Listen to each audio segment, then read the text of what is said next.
Welcome, dear listener, to a night steeped in mystery and shadows.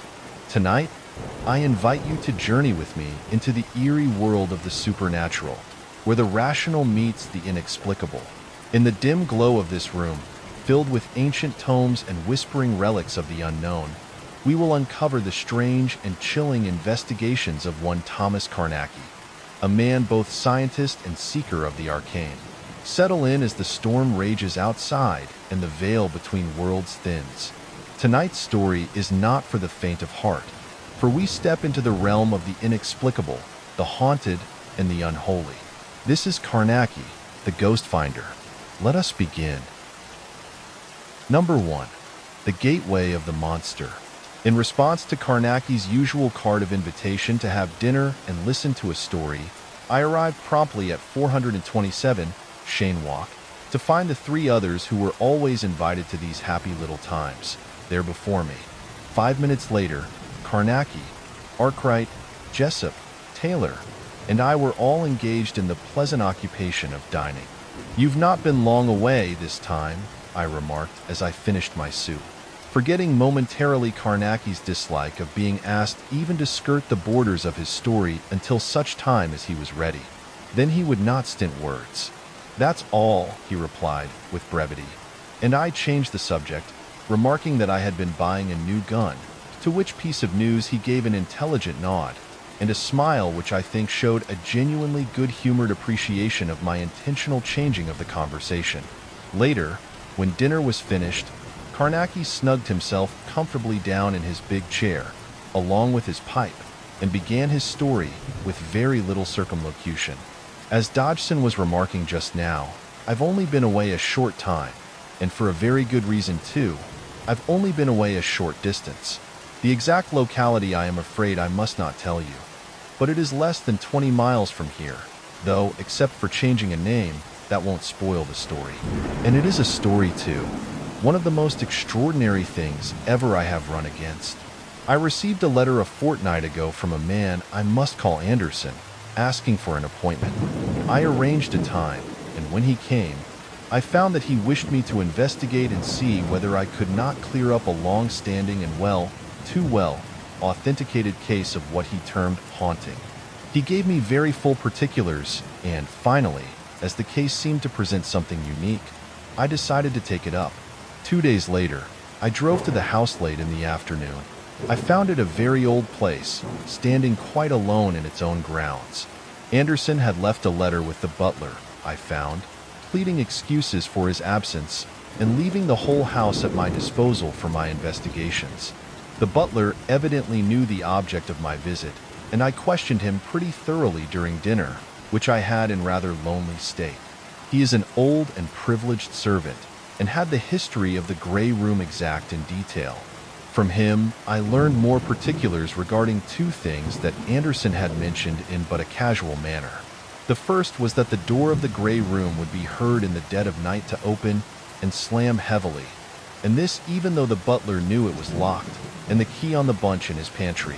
The second was that the bedclothes would always be found torn off the bed and hurled in a heap into a corner. But it was the door slamming that chiefly bothered the old butler. Many and many a time, he told me, had he lain awake and just got shivering with fright, listening. For sometimes the door would be slammed time after time, thud, thud, thud, so that sleep was impossible. From Anderson, I knew already that the room had a history extending back over 150 years.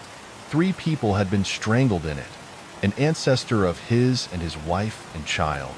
This is authentic, as I had taken very great pains to discover. So that you can imagine it was with a feeling I had a striking case to investigate that I went upstairs after dinner to have a look at the Grey Room. Peter, the old butler, was in rather a state about my going, and assured me with much solemnity that in all the 20 years of his service, no one had ever entered that room after nightfall. He begged me, in quite a fatherly way, to wait till the morning, when there would be no danger, and then he could accompany me himself. Of course, I smiled a little at him, and told him not to bother. I explained that I should do no more than look round a bit, and perhaps affix a few seals. He need not fear. I was used to that sort of thing, but he shook his head when I said that. "There isn't many ghosts like ours, sir," he assured me with mournful pride. And by Jove, he was right, as you will see. I took a couple of candles, and Peter followed with his bunch of keys. He unlocked the door, but would not come inside with me. He was evidently in a fright, and he renewed his request that I would put off my examination until daylight. Of course, I laughed at him again, and told him he could stand sentry at the door and catch anything that came out. "It never comes outside, sir," he said, in his funny, old, solemn manner. Somehow, he managed to make me feel as if I were going to have the creeps right away. Anyway, it was one to him, you know. I left him there and examined the room. It is a big apartment and well furnished in the grand style, with a huge four-poster which stands with its head to the end wall. There were 2 candles on the mantelpiece, and 2 on each of the 3 tables that were in the room. I lit the lot, and after that, the room felt a little less inhumanly dreary. Though, mind you, it was quite fresh and well kept in every way. After I had taken a good look round, I sealed lengths of baby ribbon across the windows, along the walls, over the pictures, and over the fireplace and the wall closets. All the time, as I worked, the butler stood just without the door, and I could not persuade him to enter, though I jested him a little as I stretched the ribbons and went here and there about my work. Every now and again, he would say, "You'll excuse me, I'm sure, sir, but I do wish you would come out, sir. I'm fair in a quake for you." I told him he need not wait, but he was loyal enough in his way to what he considered his duty. He said he could not go away and leave me all alone there. He apologized, but made it very clear that I did not realize the danger of the room, and I could see, generally, that he was in a pretty frightened state. All the same, I had to make the room so that I should know if anything material entered it. So I asked him not to bother me, unless he really heard or saw something. He was beginning to get on my nerves, and the feel of the room was bad enough, without making it any nastier. For a time further, I worked, stretching ribbons across the floor and sealing them, so that the merest touch would have broken them, were anyone to venture into the room in the dark with the intention of playing the fool. All this had taken me far longer than I had anticipated, and suddenly I heard a clock strike 11. I had taken off my coat soon after commencing work. Now, however, as I had practically made an end of all that I intended to do, I walked across to the settee and picked it up. I was in the act of getting into it when the old butler's voice, he had not said a word for the last hour, came sharp and frightened. "Come out, sir, quick. There's something going to happen." Jove! But I jumped, and then, in the same moment, one of the candles on the table to the left went out. Now, whether it was the wind or what, I do not know. But, just for a moment, I was enough startled to make a run for the door. Though I am glad to say that I pulled up before I reached it. I simply could not bunk out with the butler standing there, after having, as it were, read him a sort of lesson on being brave, you know? So I just turned right round, picked up the 2 candles off the mantelpiece, and walked across to the table near the bed. Well, I saw nothing. I blew out the candle that was still alight. Then I went to those on the 2 tables and blew them out.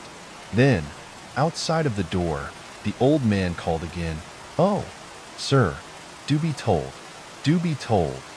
"All right, Peter," I said, and by Jove, my voice was not as steady as I should have liked. I made for the door and had a bit of work not to start running. I took some thundering long strides, as you can imagine. Near the door, I had a sudden feeling that there was a cold wind in the room. It was almost as if the window had been suddenly opened a little. I got to the door, and the old butler gave back a step in a sort of instinctive way. "Collar the candles, Peter," I said, pretty sharply, and shoved them into his hands. I turned and caught the handle and slammed the door shut with a crash. Somehow, do you know, as I did so, I thought I felt something pull back on it, but it must have been only fancy. I turned the key in the lock, and then again, double-locking the door. I felt easier then, and set to and sealed the door. In addition, I put my card over the keyhole and sealed it there, after which I pocketed the key and went downstairs with Peter, who was nervous and silent, leading the way. Poor old beggar. It had not struck me until that moment that he had been enduring a considerable strain during the last 2 or 3 hours. About midnight, I went to bed. My room lay at the end of the corridor upon which opens the door of the gray room. I counted the doors between it and mine and found that 5 rooms lay between, and I am sure you can understand that I was not sorry.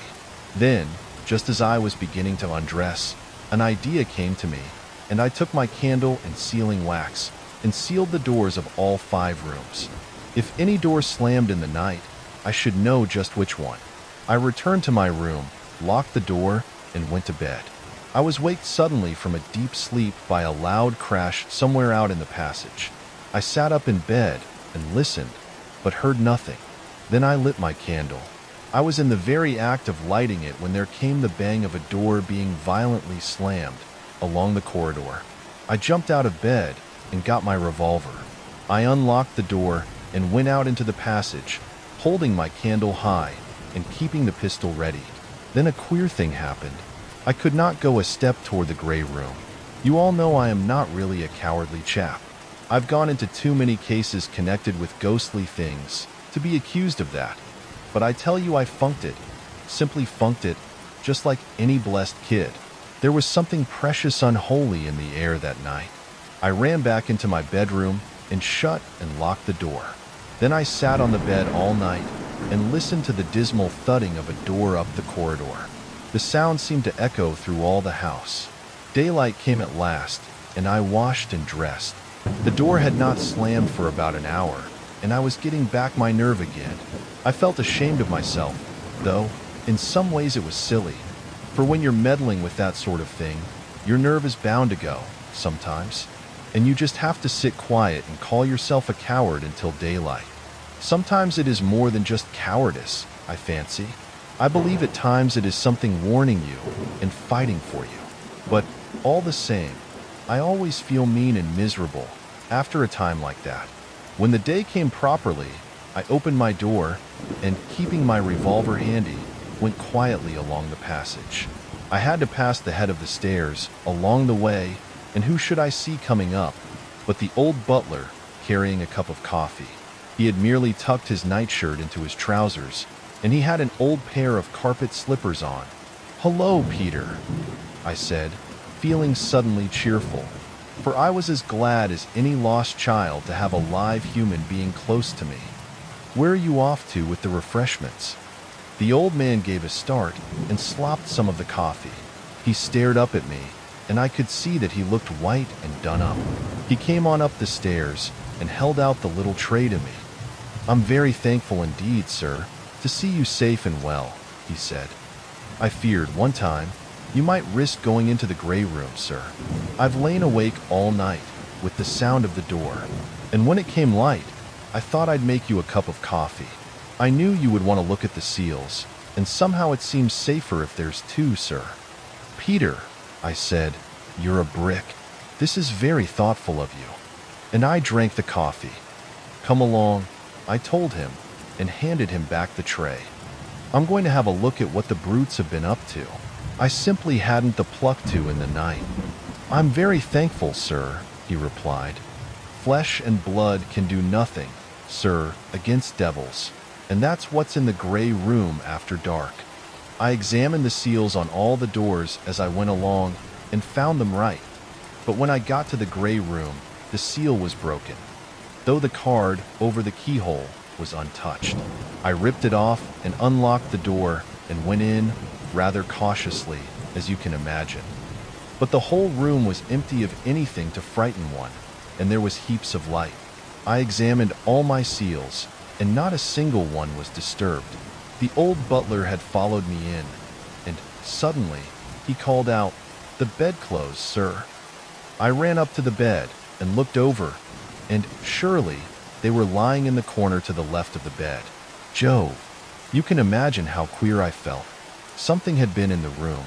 I stared for a while, from the bed to the clothes on the floor.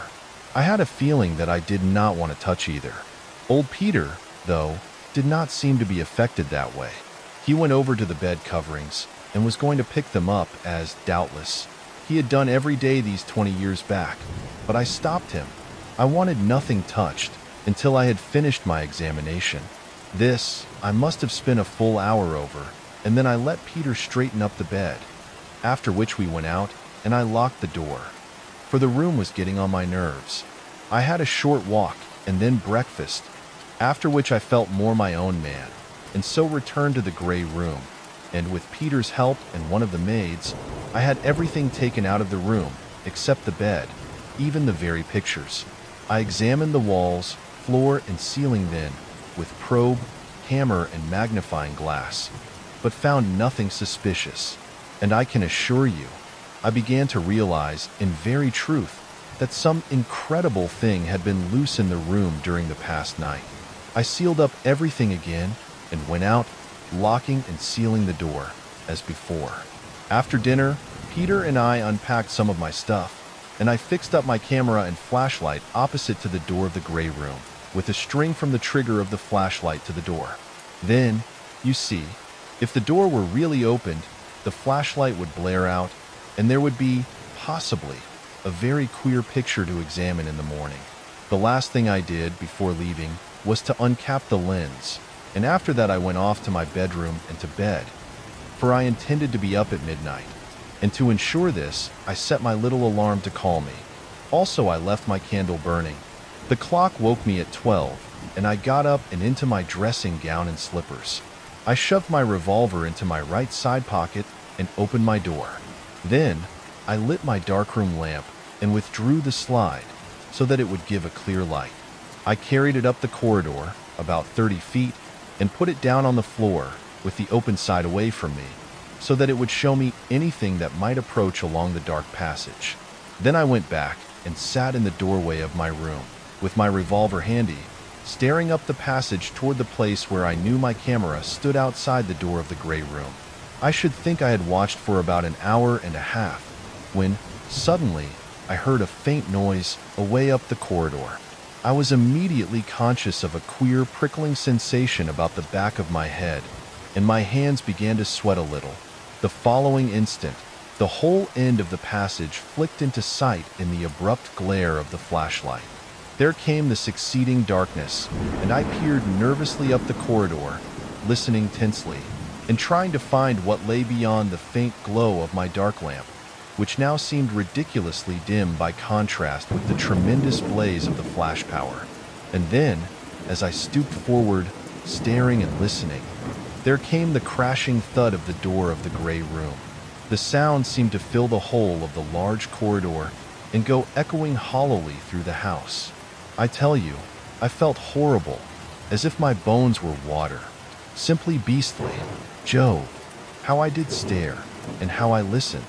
And then it came again. Thud, thud, thud. And then a silence that was almost worse than the noise of the door. For I kept fancying that some awful thing was stealing upon me along the corridor. And then, suddenly, my lamp was put out, and I could not see a yard before me. I realized all at once that I was doing a very silly thing, sitting there, and I jumped up. Even as I did so, I thought I heard a sound in the passage, and quite near me. I made one backward spring into my room, and slammed and locked the door. I sat on my bed and stared at the door. I had my revolver in my hand, but it seemed an abominably useless thing. I felt that there was something the other side of that door. For some unknown reason, I knew it was pressed up against the door, and it was soft. That was just what I thought. Most extraordinary thing to think. Presently I got hold of myself a bit and marked out a pentacle hurriedly with chalk on the polished floor. And there I sat in it almost until dawn. And all the time, away up the corridor, the door of the gray room thudded at solemn and horrid intervals. It was a miserable, brutal night. When the day began to break, the thudding of the door came gradually to an end, and at last, I got hold of my courage and went along the corridor in the half-light to cap the lens of my camera. I can tell you, it took some doing, but if I had not done so, my photograph would have been spoilt, and I was tremendously keen to save it. I got back to my room and then set to and rubbed out the five-pointed star in which I had been sitting. Half an hour later, there was a tap at my door. It was Peter with my coffee. When I had drunk it, we both went along to the gray room. As we went, I had a look at the seals on the other doors, but they were untouched. The seal on the door of the gray room was broken, as also was the string from the trigger of the flashlight, but the card over the keyhole was still there. I ripped it off and opened the door. Nothing unusual was to be seen until we came to the bed. Then I saw that, as on the previous day, the bedclothes had been torn off and hurled into the left-hand corner, exactly where I had seen them before. I felt very queer, but I did not forget to look at all the seals, only to find that not one had been broken. Then I turned and looked at old Peter, and he looked at me, nodding his head. "Let's get out of here," I said.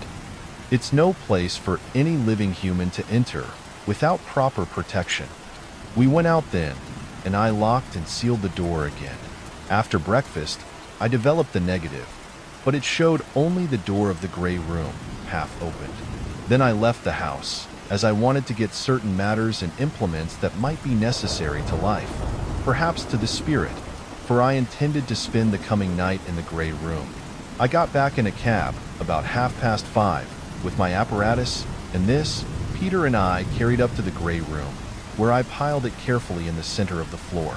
When everything was in the room, including a cat which I had brought, I locked and sealed the door and went toward the bedroom, telling Peter I should not be down for dinner.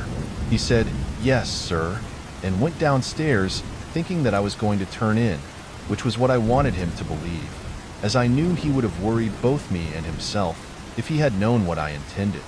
But I merely got my camera and flashlight from my bedroom and hurried back to the gray room. I locked and sealed myself in and set to work, for I had a lot to do before it got dark. First, I cleared away all the ribbons across the floor. Then I carried the cat, still fastened in its basket, over toward the far wall and left it. I returned then to the center of the room and measured out a space 21 feet in diameter, which I swept with a broom of hyssop. About this, I drew a circle of chalk, taking care never to step over the circle. Beyond this I smudged, with a bunch of garlic, a broad belt right around the chalked circle, and when this was complete, I took from among my stores in the center a small jar of a certain water. I broke away the parchment and withdrew the stopper. Then, dipping my left forefinger in the little jar, I went round the circle again, making upon the floor, just within the line of chalk, the second sign of the Sama ritual, and joining each sign most carefully with the left-handed crescent. I can tell you, I felt easier when this was done, and the water circle complete. Then, I unpacked some more of the stuff that I had brought, and placed a lighted candle in the valley of each crescent. After that, I drew a pinnacle, so that each of the 5 points of the defensive star touched the chalk circle. In the 5 points of the star I placed 5 portions of the bread, each wrapped in linen, and in the 5 valles, 5 open jars of the water I had used to make the water circle. And now I had my first protective barrier complete. Now anyone, except you who knows something of my methods of investigation, might consider all this a piece of useless and foolish superstition. But you all remember the black veil case, in which I believe my life was saved by a very similar form of protection, whilst Astor, who sneered at it and would not come inside, died. I got the idea from the Sixanda Mess written, so far as I can make out, in the 14th century. At first, naturally, I imagined it was just an expression of the superstition of his time, and it was not until a year later that it occurred to me to test his defense, which I did, as I've just said, in that horrible black veil business. You know how that turned out. Later, I used it several times, and always I came through safe, until that moving fur case. It was only a partial defense, therefore, and I nearly died in the pentacle. After that I came across Professor Garter's experiments with a medium. When they surrounded the medium with a current and vacuum, he lost his power, almost as if it cut him off from the immaterial. That made me think a lot, and that is how I came to make the electric pinnacle, which is a most marvelous defense against certain manifestations. I used the shape of the defensive star for this protection, because I have, personally, no doubt at all, but that there is some extraordinary virtue in the old magic figure. Curious thing for a 20th century man to admit, is it not? But then, as you all know, I never did and never will allow myself to be blinded by the little cheap laughter. I ask questions and keep my eyes open.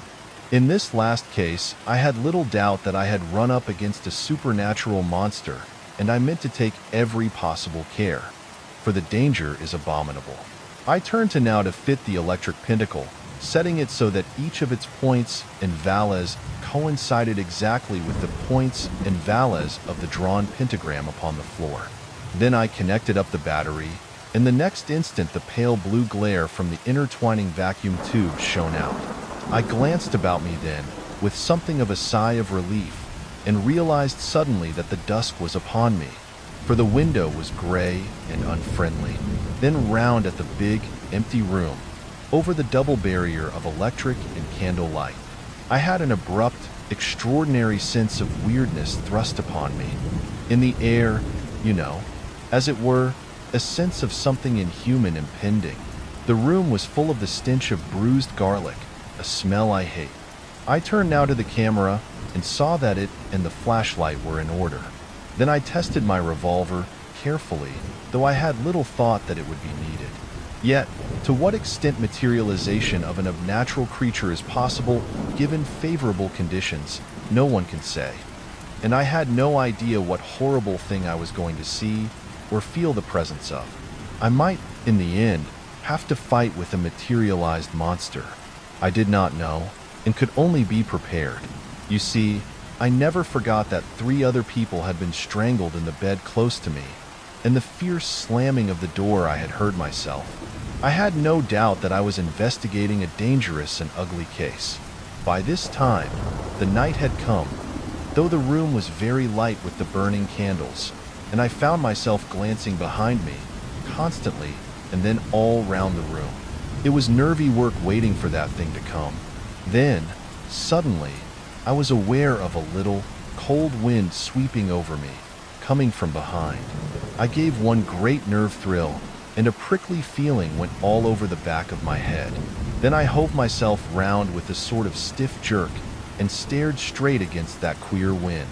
It seemed to come from the corner of the room to the left of the bed, the place where both times I had found the heap of tossed bedclothes. Yet, I could see nothing unusual. No opening, nothing. Abruptly, I was aware that the candles were all aflicker in that unnatural wind.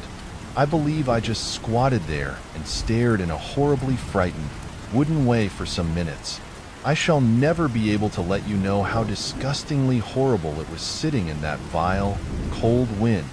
And then, flick, flick, flick, all the candles round the outer barrier went out, and there was I, locked and sealed in that room, and with no light beyond the weakish blue glare of the electric pentacle. A time of abominable tenseness passed, and still that wind blew upon me. And then, suddenly, I knew that something stirred in the corner to the left of the bed. I was made conscious of it, rather by some inward and used sense than by either sight or sound.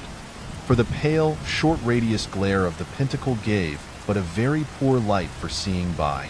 Yet, as I stared, something began slowly to grow upon my sight. A moving shadow, a little darker than the surrounding shadows. I lost the thing amid the vagueness, and for a moment or two I glanced swiftly from side to side, with a fresh, new sense of impending danger. Then my attention was directed to the bed. All the coverings were being drawn steadily off, with a hateful, stealthy sort of motion. I heard the slow, dragging slither of the clothes, but I could see nothing of the thing that pulled. I was aware in a funny, subconscious, introspective fashion that the creep had come upon me, yet that I was cooler mentally than I had been for some minutes, sufficiently so to feel that my hands were sweating coldly, and to shift my revolver half-consciously, whilst I rubbed my right hand dry upon my knee, though never, for an instant, taking my gaze or my attention from those moving clothes. The faint noises from the bed ceased once, and there was a most intense silence, with only the sound of the blood beating in my head.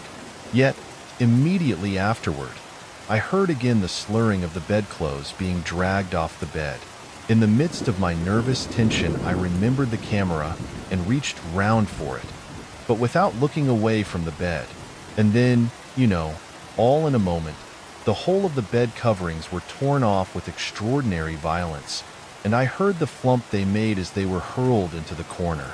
There was a time of absolute quietness then for perhaps a couple of minutes, and you can imagine how horrible I felt.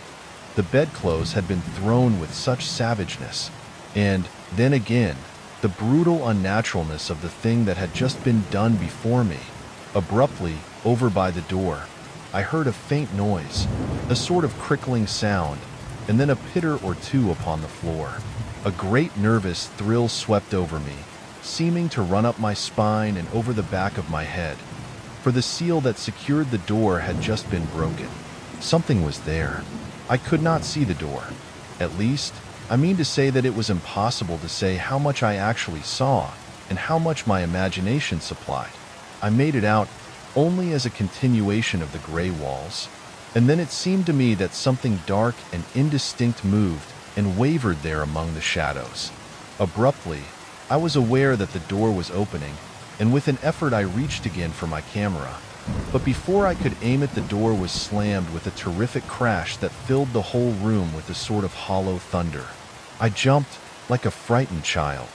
There seemed such a power behind the noise, as though a vast, wanton force were out. Can you understand?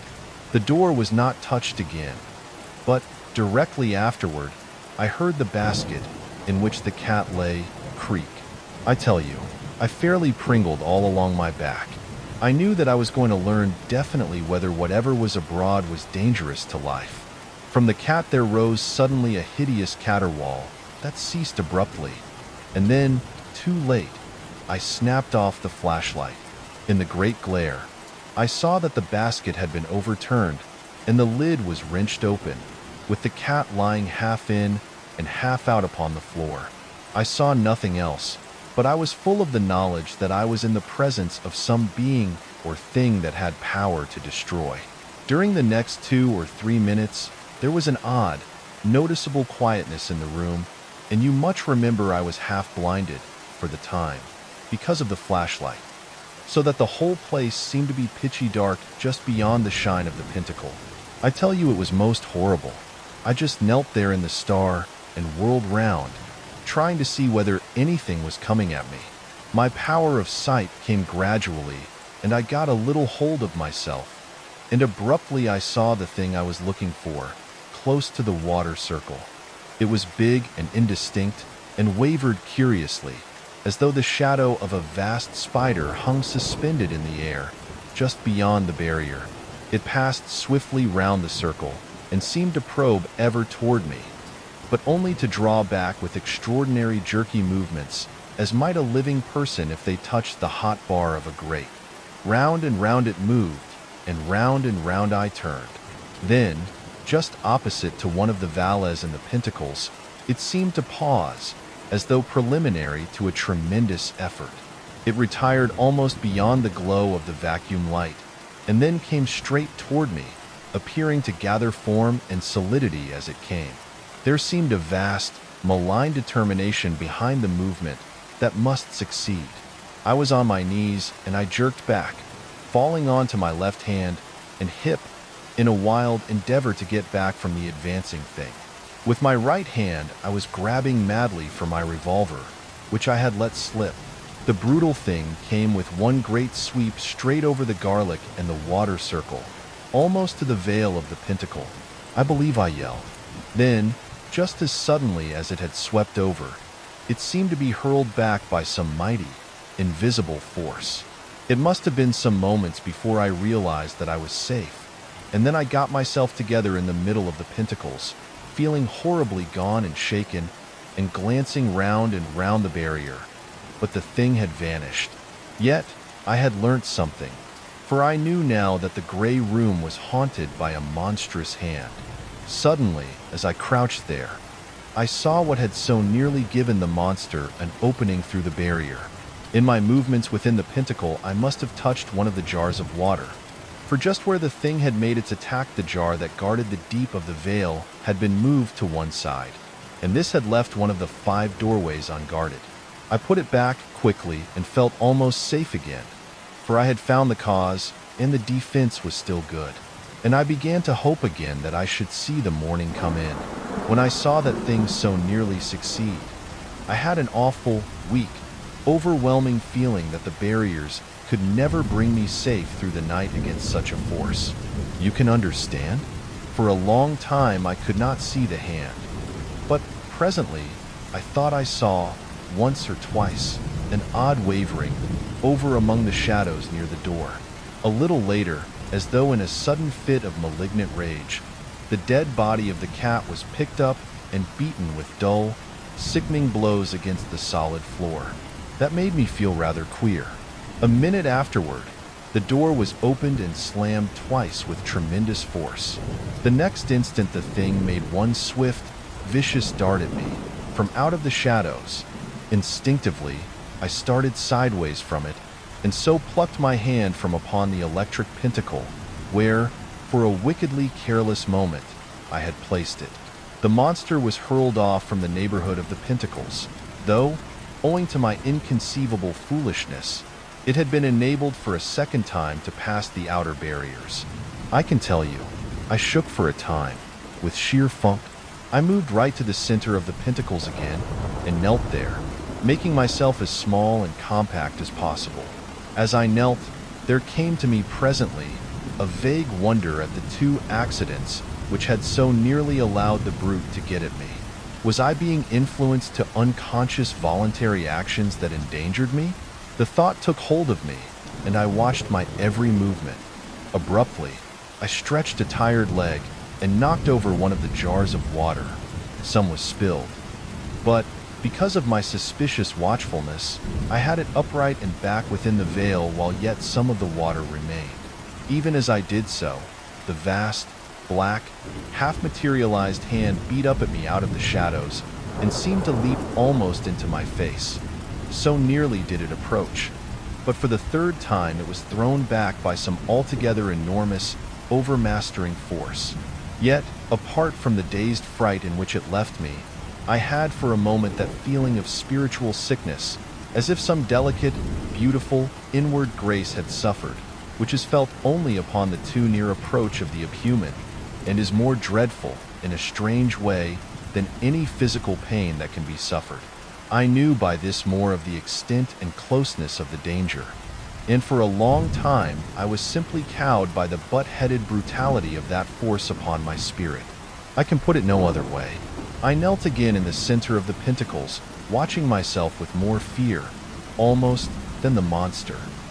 For I knew now that, unless I guarded myself from every sudden impulse that came to me, I might simply work my own destruction. Do you see how horrible it all was?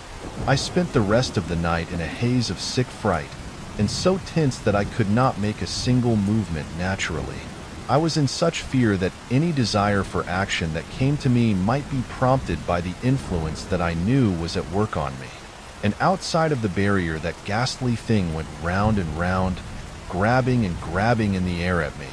Twice more was the body of the dead cat molested. The second time, I heard every bone in its body scrunch and crack, and all the time the horrible wind was blowing upon me from the corner of the room to the left of the bed. Then, just as the first touch of dawn came into the sky, that unnatural wind ceased in a single moment, and I could see no sign of the hand. The dawn came slowly, and presently the wan light filled all the room, and made the pale glare of the electric pentacle look more unearthly. Yet, it was not until the day had fully come that I made any attempt to leave the barrier, for I did not know but that there was some method abroad, in the sudden stopping of that wind, to entice me from the pentacles. At last, when the dawn was strong and bright, I took one last look round and ran for the door. I got it unlocked in a nervous and clumsy fashion, then locked it hurriedly and went to my bedroom, where I lay on the bed and tried to steady my nerves. Peter came, presently with the coffee, and when I had drunk it, I told him I meant to have a sleep, as I had been up all night. He took the tray and went out quietly, and after I had locked my door, I turned in properly and at last got to sleep. I woke about midday, and after some lunch, went up to the gray room. I switched off the current from the pentacle, which I had left on in my hurry. Also, I removed the body of the cat. You can understand I did not want anyone to see the poor brute. After that, I made a very careful search of the corner where the bedclothes had been thrown. I made several holes and probed and found nothing. Then it occurred to me to try with my instrument under the skirting. I did so and heard my wire ring on metal. I turned the hook in that way and fished for the thing. At the second go, I got it. It was a small object, and I took it to the window. I found it to be a curious ring, made of some graying material. The curious thing about it was that it was made in the form of a pentagon. That is, the same shape as the inside of the magic pentacle, but without the mounts, which form the points of the defensive star. It was free from all chasing or engraving. You will understand that I was excited when I tell you that I felt sure I held in my hand the famous luck ring of the Anderson family, which indeed was of all things the one most intimately connected with the history of the haunting. This ring was handed on from father to son through generations, and always in obedience to some ancient family tradition. Each son had to promise never to wear the ring. The ring, I may say, was brought home by one of the Crusaders under very peculiar circumstances, but the story is too long to go into here. It appears that young Sir Hulbert, an ancestor of Anderson's, made a bet, in drink, that he would wear the ring that night.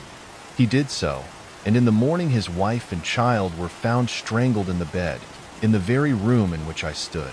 Many people, it would seem, thought young Sir Hulbert was guilty of having done the thing in drunken anger, and he, in an attempt to prove his innocence, slept a second night in the room. He also was strangled. Since then, as you may imagine, no one has ever spent a night in the gray room, until I did so. The ring had been lost so long that it had become almost a myth, and it was most extraordinary to stand there with the actual thing in my hand, as you can understand. It was whilst I stood there, looking at the ring, that I got an idea. Supposing that it were, in a way, a doorway. You see what I mean? A sort of gap in the world hedge. It was a queer idea, I know, and probably was not my own, but came to me from the outside. You see, the wind had come from that part of the room where the ring lay. I thought a lot about it. Then the shape, the inside of a pentacle. It had no mounts, and without mounts, as the Six Sandemes has it, the mounts which are the 5 hills of safe die. To lack is to jive power to the demon, and sure lie to favor the evil thinge. You see, the very shape of the ring was significant, and I determined to test it.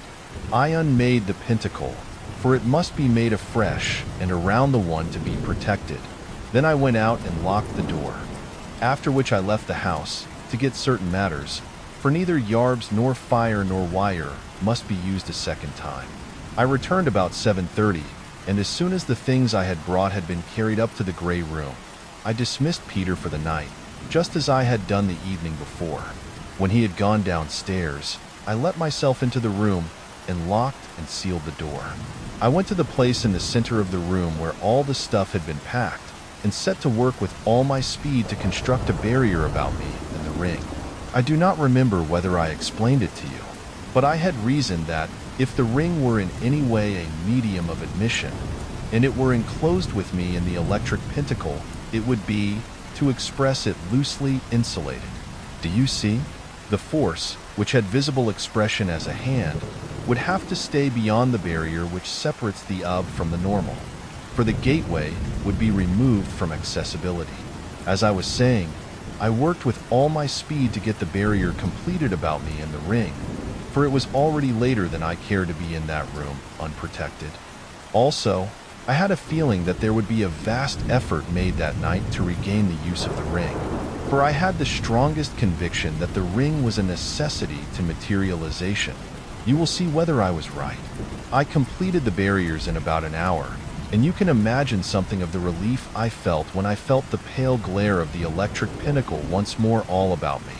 From then onward, for about 2 hours, I sat quietly, facing the corner from which the wind came. About 11 o'clock, a queer knowledge came that something was near to me, yet nothing happened for a whole hour after that. Then, suddenly, I felt the cold, queer wind begin to blow upon me. To my astonishment, it seemed now to come from behind me, and I whipped round with a hideous quake of fear. The wind met me in the face. It was blowing up from the floor close to me. I stared down, in a sickening maze of new frights. What on earth had I done now? The ring was there, close beside me, where I had put it. Suddenly, as I stared, bewildered, I was aware that there was something queer about the ring. Funny, shadowy movements and convolutions. I looked at them, stupidly, and then, abruptly, I knew that the wind was blowing up at me from the ring. A queer, indistinct smoke became visible to me, seeming to pour upward through the ring and mix with the moving shadows. Suddenly, I realized that I was in more than any mortal danger, for the convoluting shadows about the ring were taking shape, and the death hand was forming within the pentacle. My goodness, do you realize it? I had brought the gateway into the pentacles, and the brute was coming through, pouring into the material world, as gas might pour out from the mouth of a pipe.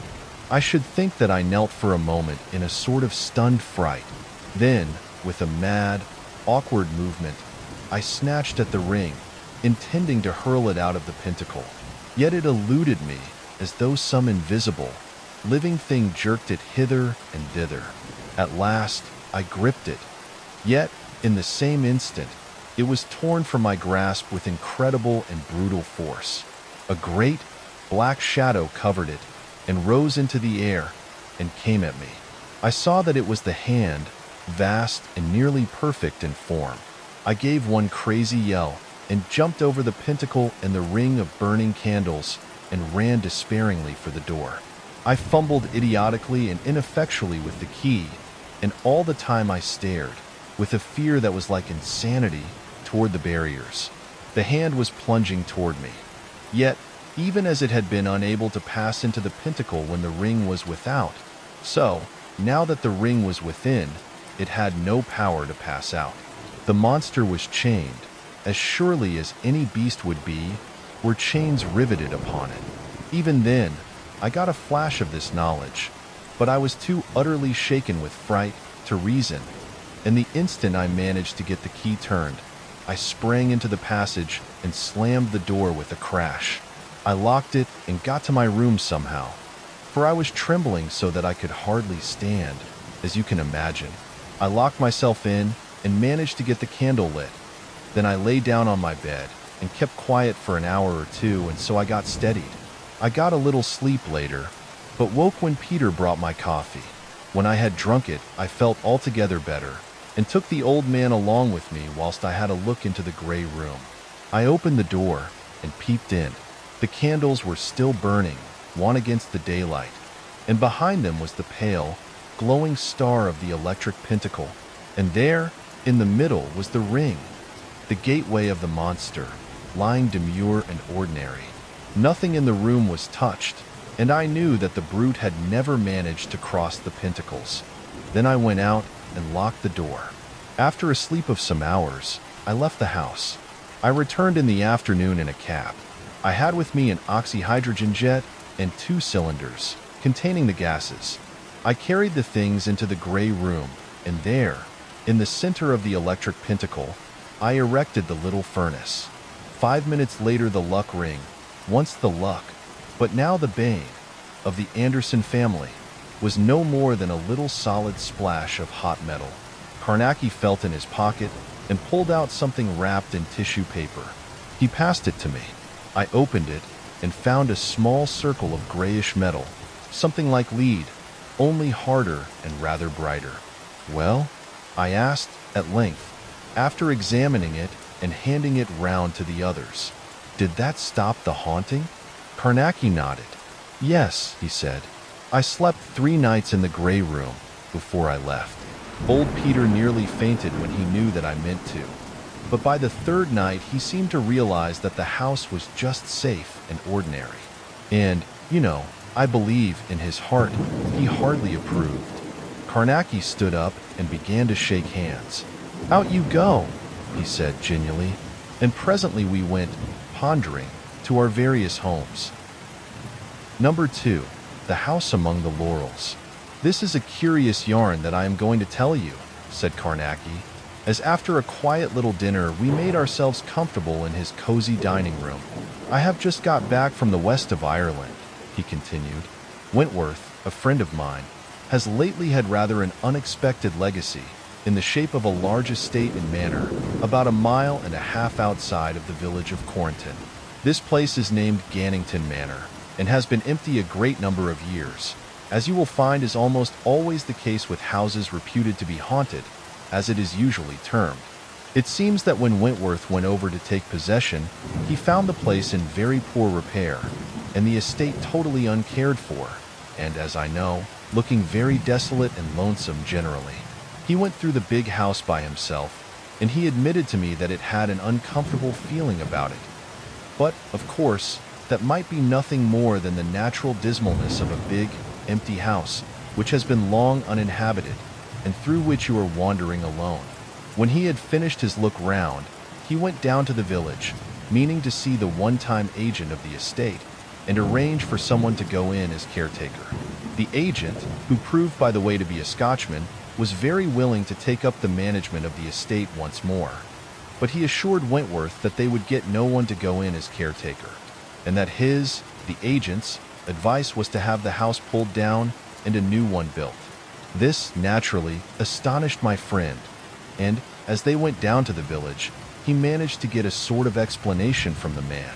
It seems that there had been always curious stories told about the place, which in the early days was called Landru Castle, and that within the last 7 years there had been 2 extraordinary deaths there. In each case they had been tramps who were ignorant of the reputation of the house, and had probably thought the big empty place suitable for a night's free lodging. There had been absolutely no signs of violence to indicate the method by which death was caused, and on each occasion the body had been found in the great entrance hall. By this time they had reached the inn where Wentworth had put up, and he told the agent that he would prove that it was all rubbish about the haunting by staying a night or 2 in the manor himself. The death of the tramps was certainly curious, but did not prove that any supernatural agency had been at work. They were but isolated accidents, spread over a large number of years by the memory of the villagers, which was natural enough in a little place like Cornton. Tramps had to die sometime, and in some place, and it proved nothing that 2, out of possibly hundreds who had slept in the empty house, had happened to take the opportunity to die under shelter. But the agent took his remark very seriously, and both he and Dennis, the landlord of the inn, tried their best to persuade him not to go. For his sowl's sake, Irish Dennis begged him to do no such thing, and because of his life's sake, the Scotchman was equally in earnest. It was late afternoon at the time, and as Wentworth told me, it was warm and bright, and it seemed such utter rot to hear those 2 talking seriously about the impossible. He felt full of pluck, and he made up his mind he would smash the story of the haunting at once by staying that very night in the manor.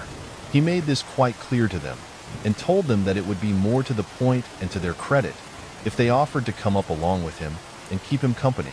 But poor old Dennis was quite shocked, I believe, at the suggestion, and though Tabit, the agent, took it more quietly, he was very solemn about it. It seems that Wentworth did go, and though, as he said to me, when the evening began to come on, it seemed a very different sort of thing to tackle. A whole crowd of the villagers assembled to see him off, for by this time they all knew of his intention. Wentworth had his gun with him and a big packet of candles, and he made it clear to them all that it would not be wise for anyone to play any tricks, as he intended to shoot at sight.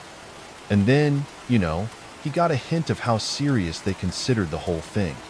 For one of them came up to him, leading a great bull mastiff, and offered it to him, to take to keep him company.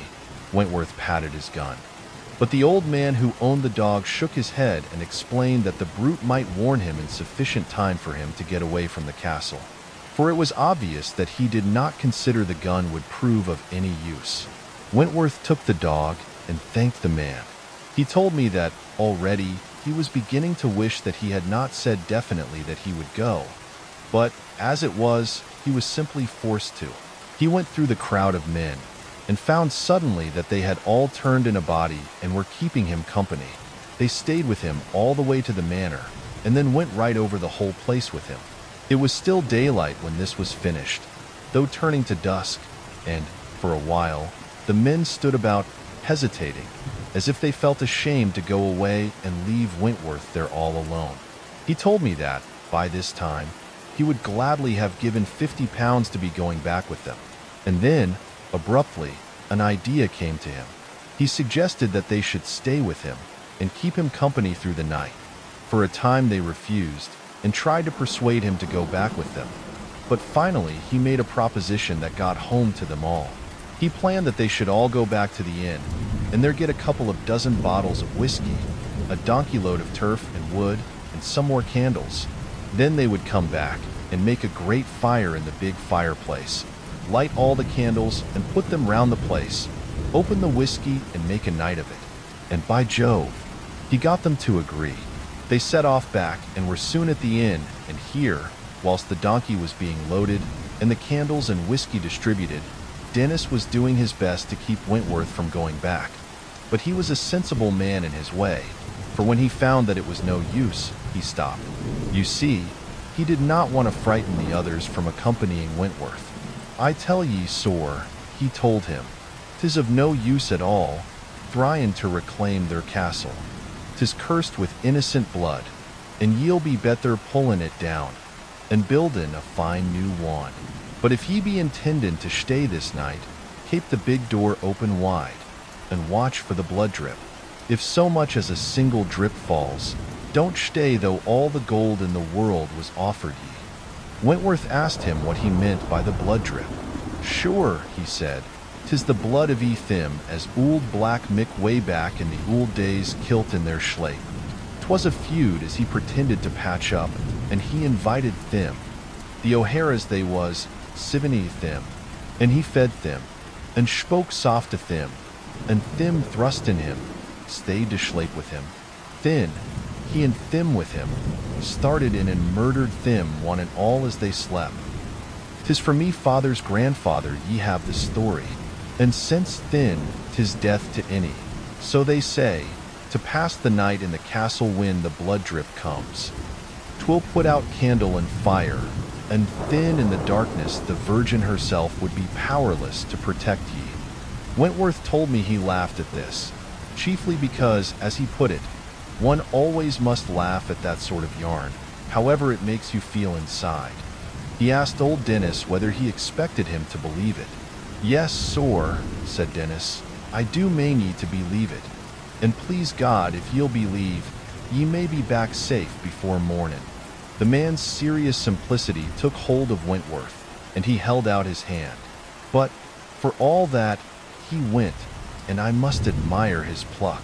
There were now about 40 men, and when they got back to the manor, or castle as the villagers always call it, they were not long in getting a big fire going, and lighted candles all round the great hall.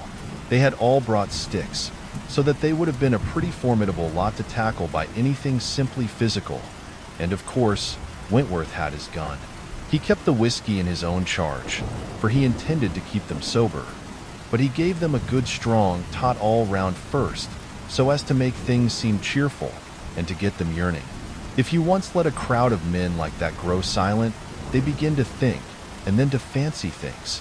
The big entrance door had been left wide open by his orders, which shows that he had taken some notice of Dennis.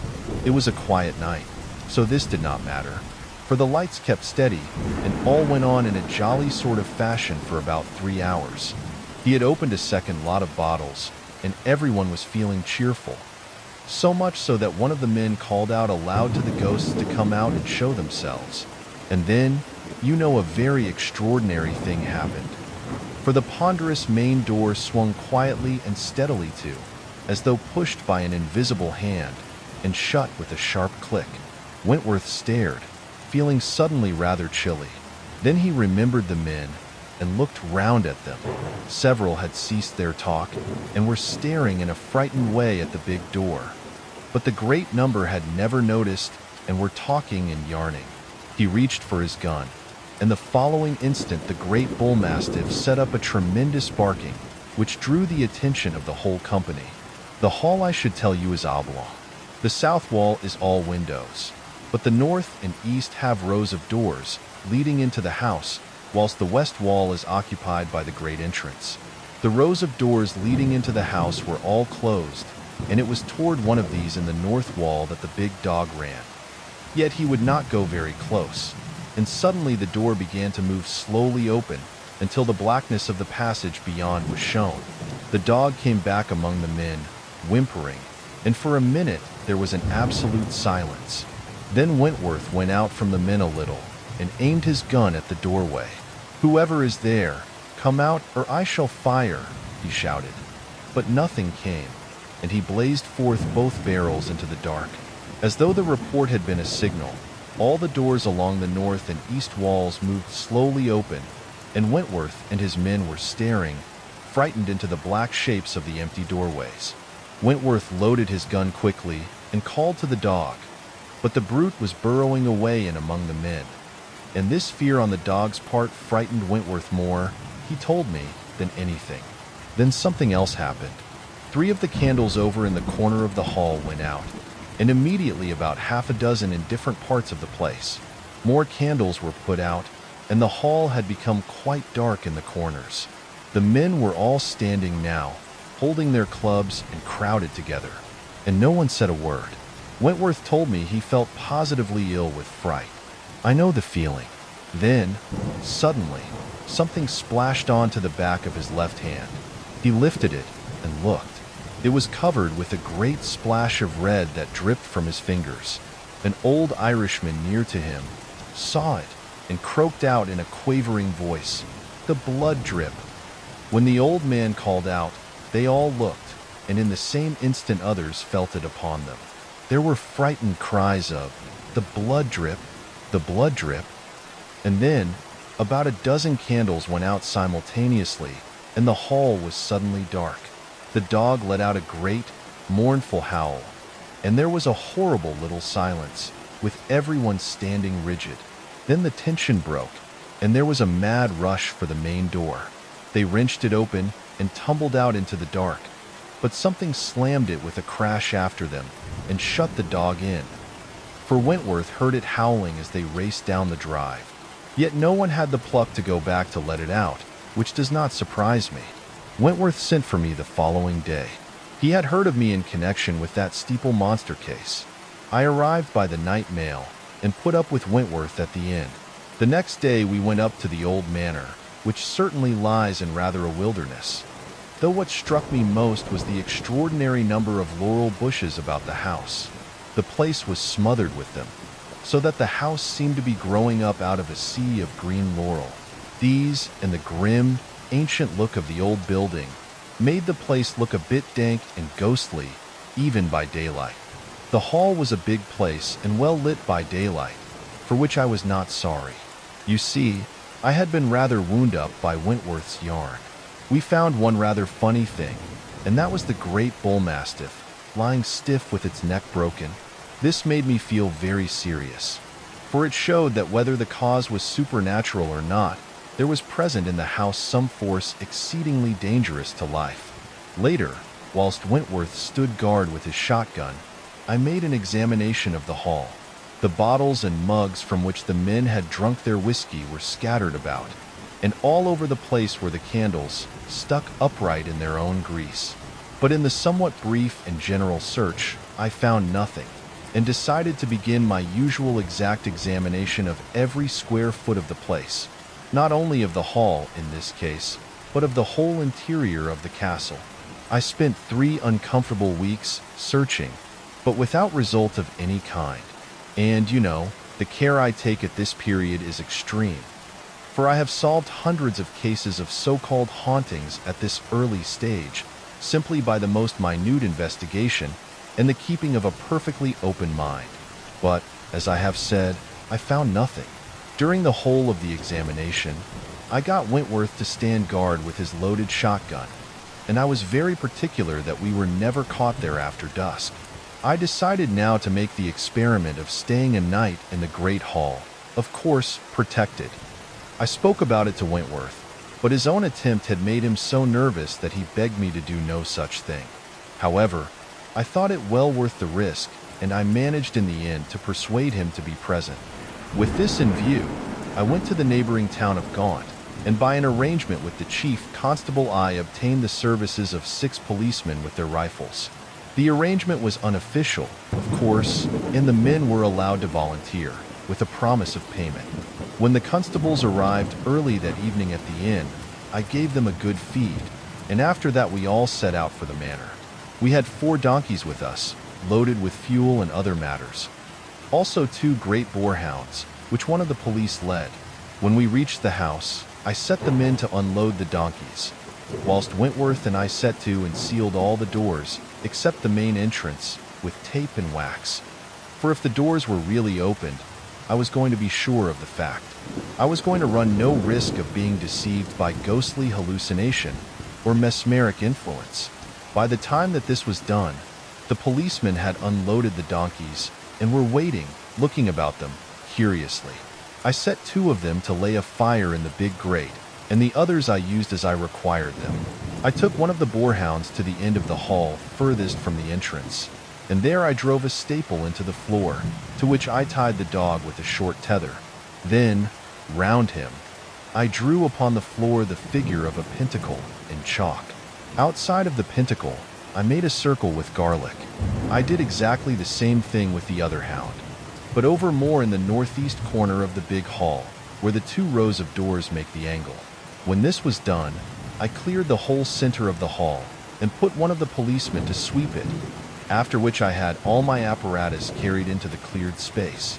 Then I went over to the main door and hooked it open, so that the hook would have to be lifted out of the hasp before the door could be closed. After that, I placed lighted candles before each of the sealed doors, and one in each corner of the big room, and then I lit the fire. When I saw that it was properly alight, I got all the men together by the pile of things in the center of the room and took their pipes from them. For, as the Sixth Andames has it, there must no lyghd come from within the barrier. And I was going to make sure. I got my tape measure then, and measured out a circle 33 feet in diameter, and immediately chalked it out. The police and Wentworth were tremendously interested, and I took the opportunity to warn them that this was no piece of silly mumming on my part, but done with a definite intention of erecting a barrier between us and any abhuman thing that the night might show to us.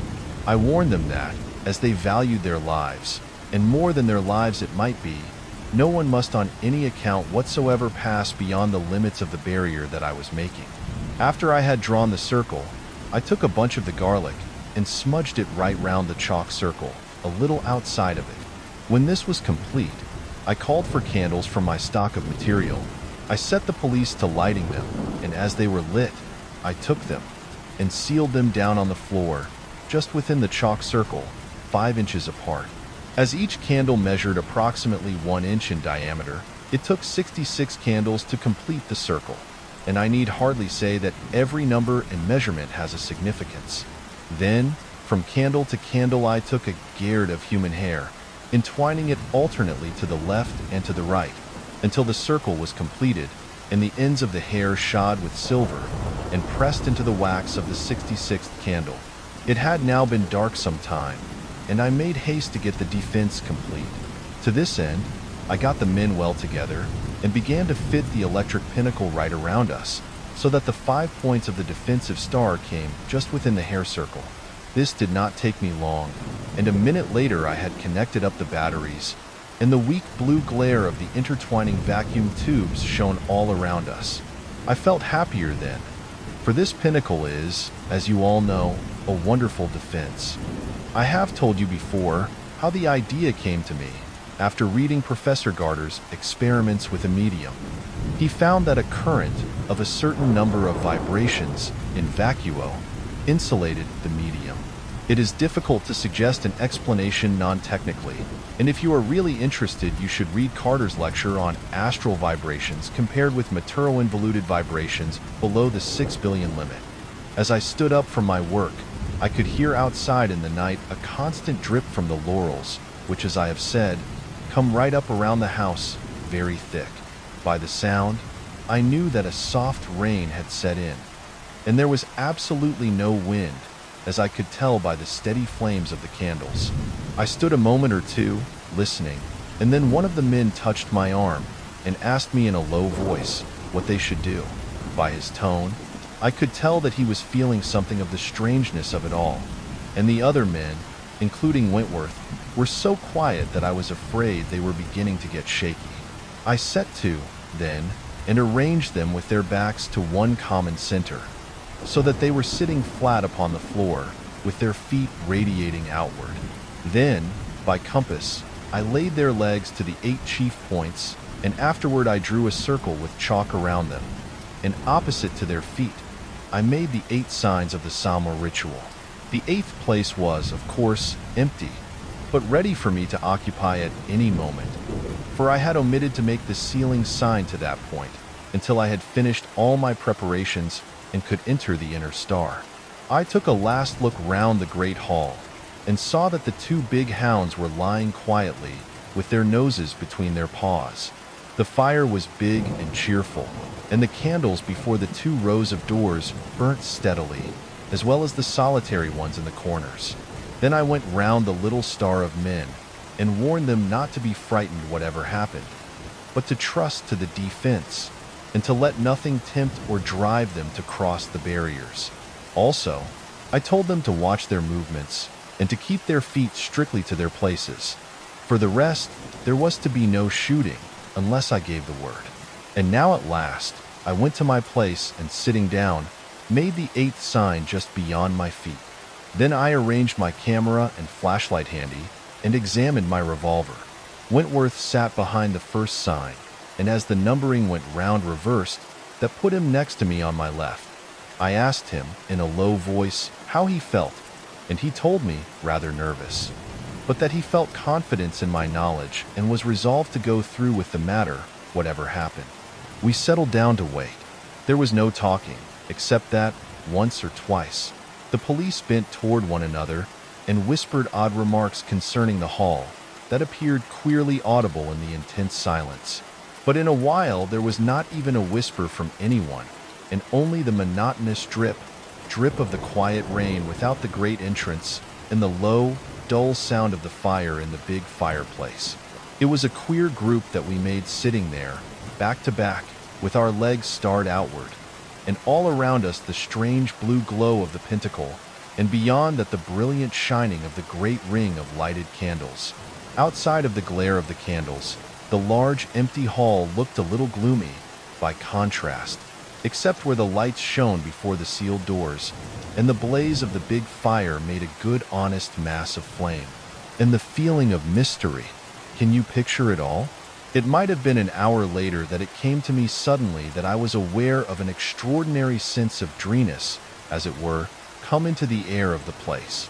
Not the nervous feeling of mystery that had been with us all the time, but a new feeling, as if there were something going to happen any moment. Abruptly, there came a slight noise from the east end of the hall, and I felt the star of men move suddenly. "Steady! Keep steady!" I shouted, and they quietened. I looked up the hall and saw that the dogs were upon their feet and staring in an extraordinary fashion toward the great entrance. I turned and stared, also, and felt the men move as they craned their heads to look.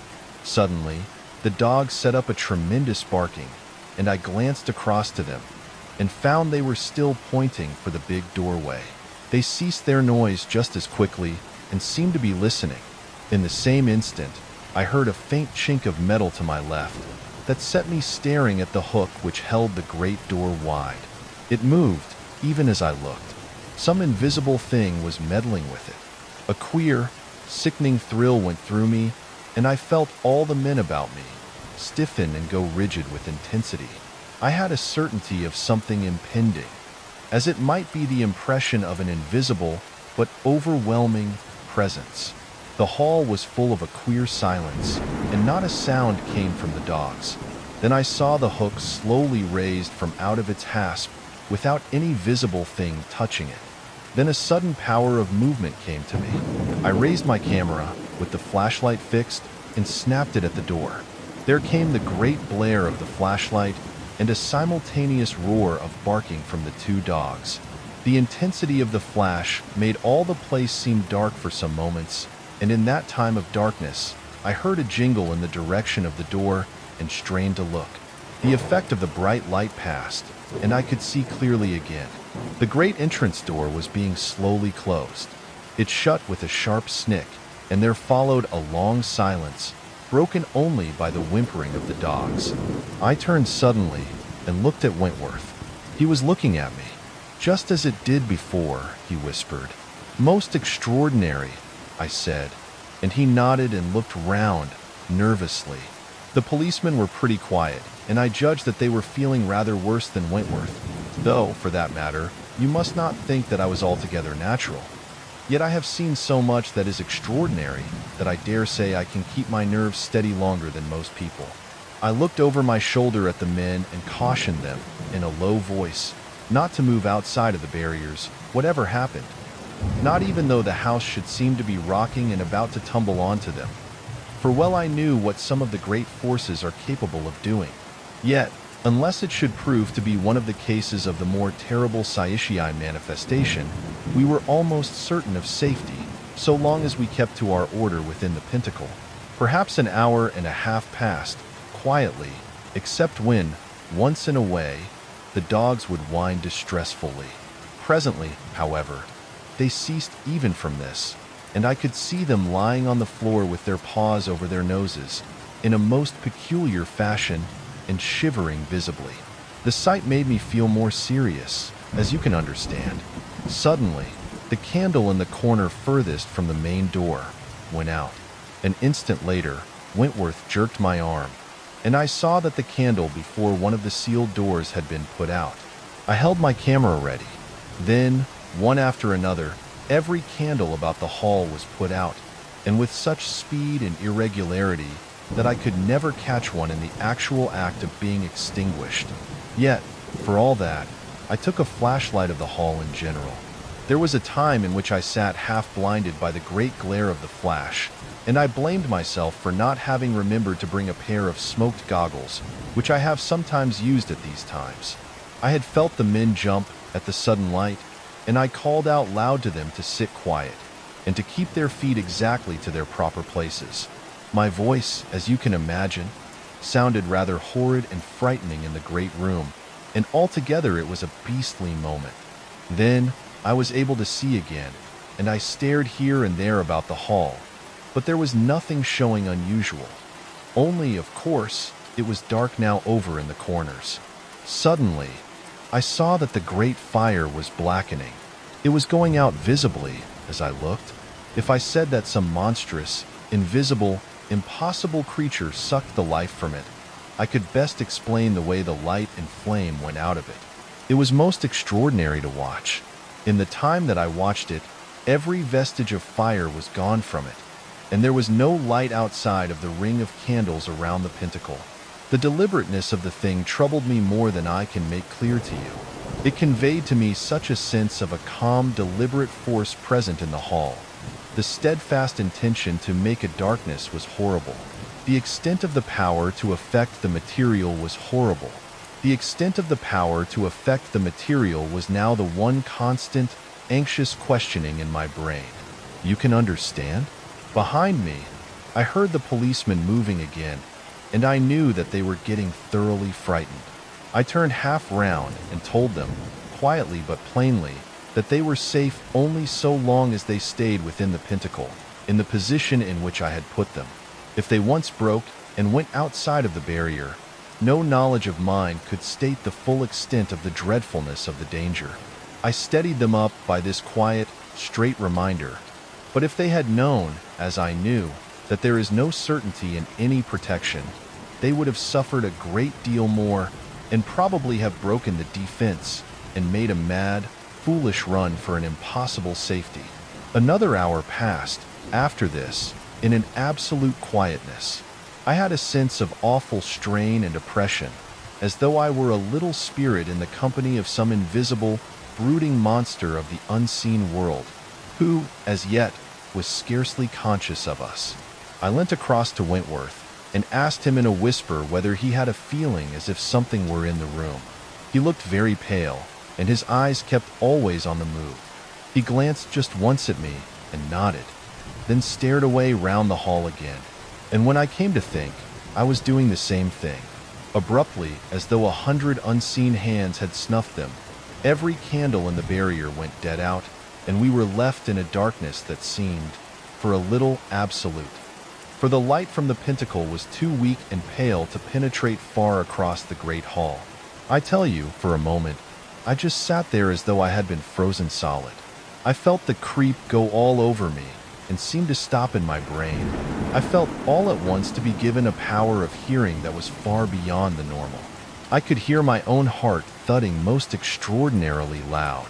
I began, however, to feel better after a while, but I simply had not the pluck to move. You can understand?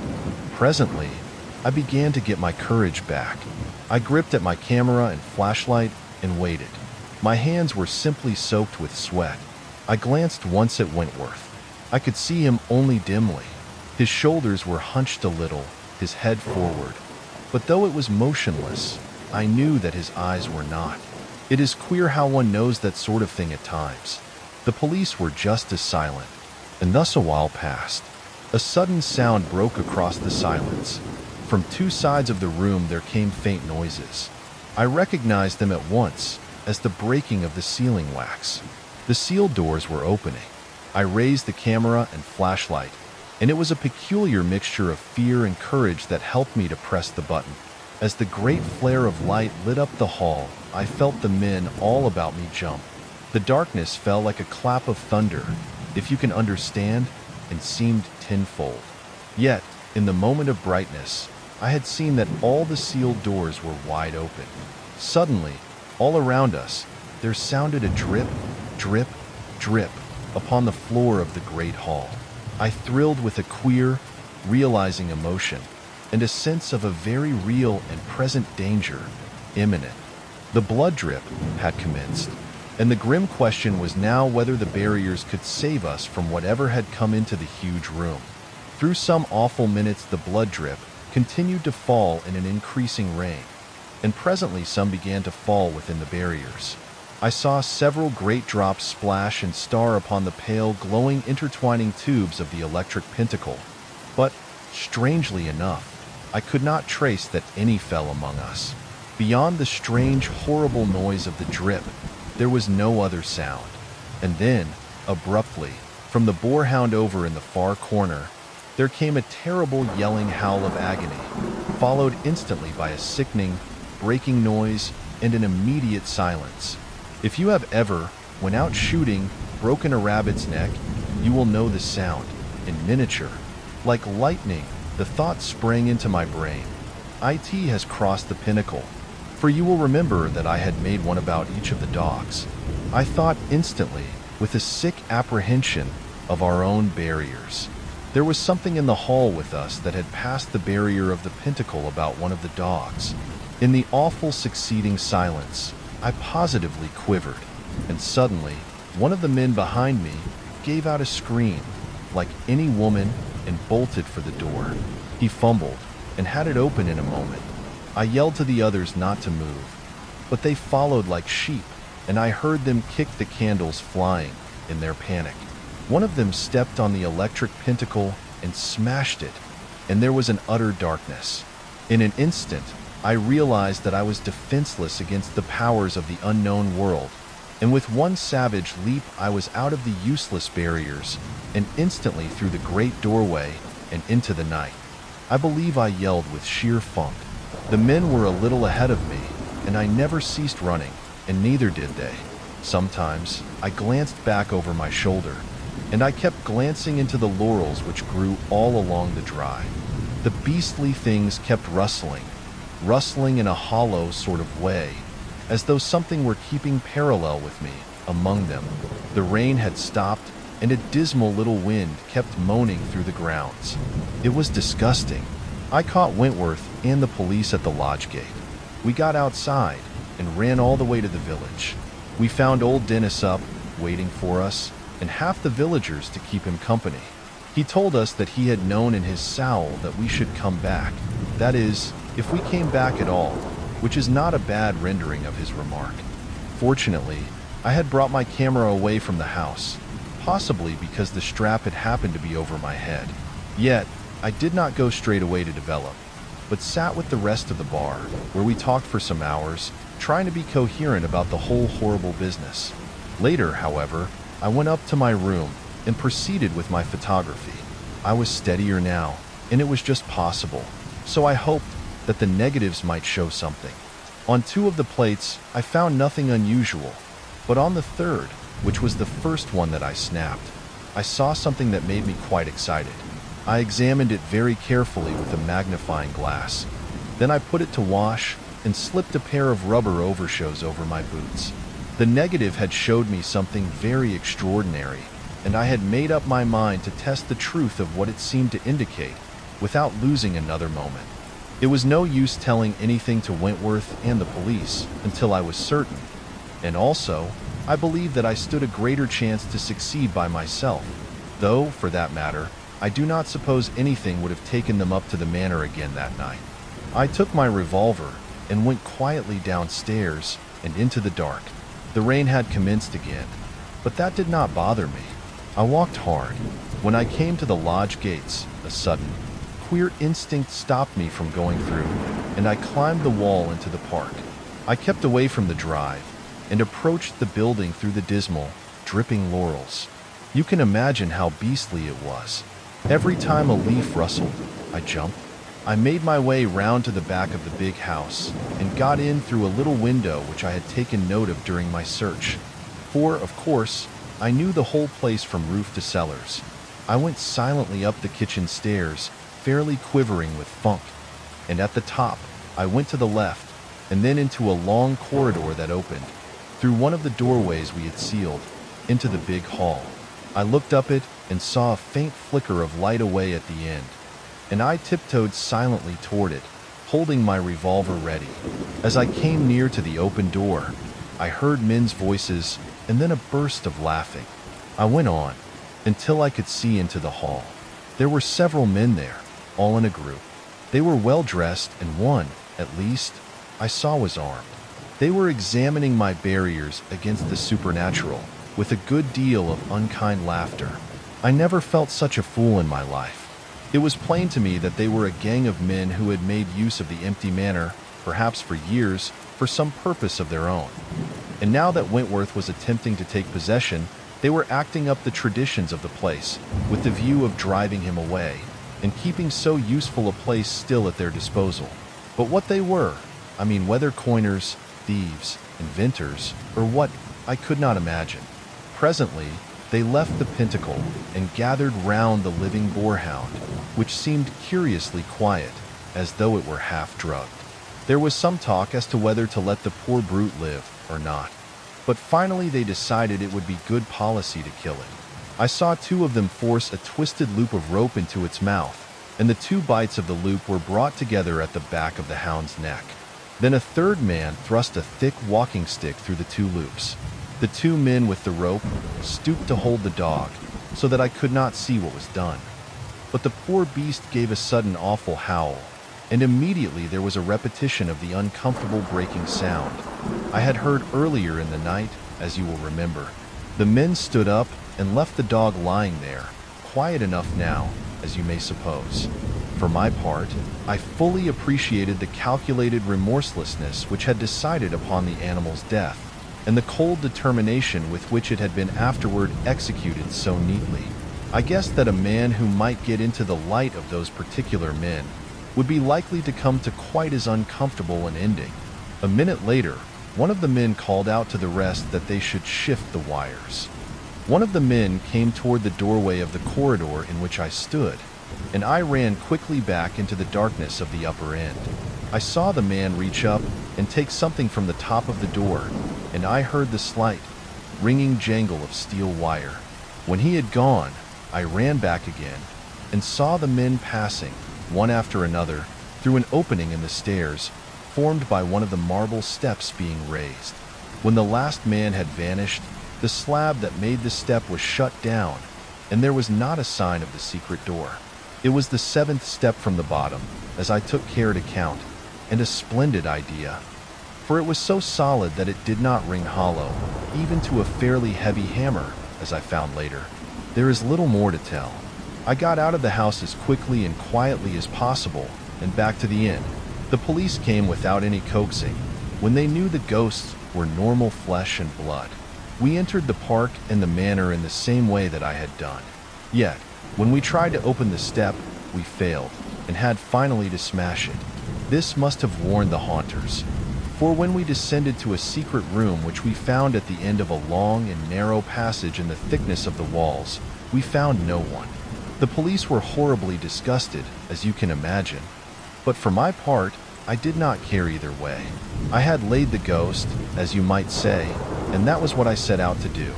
I was not particularly afraid of being laughed at by the others, for they had all been thoroughly taken in, and in the end, I had scored without their help.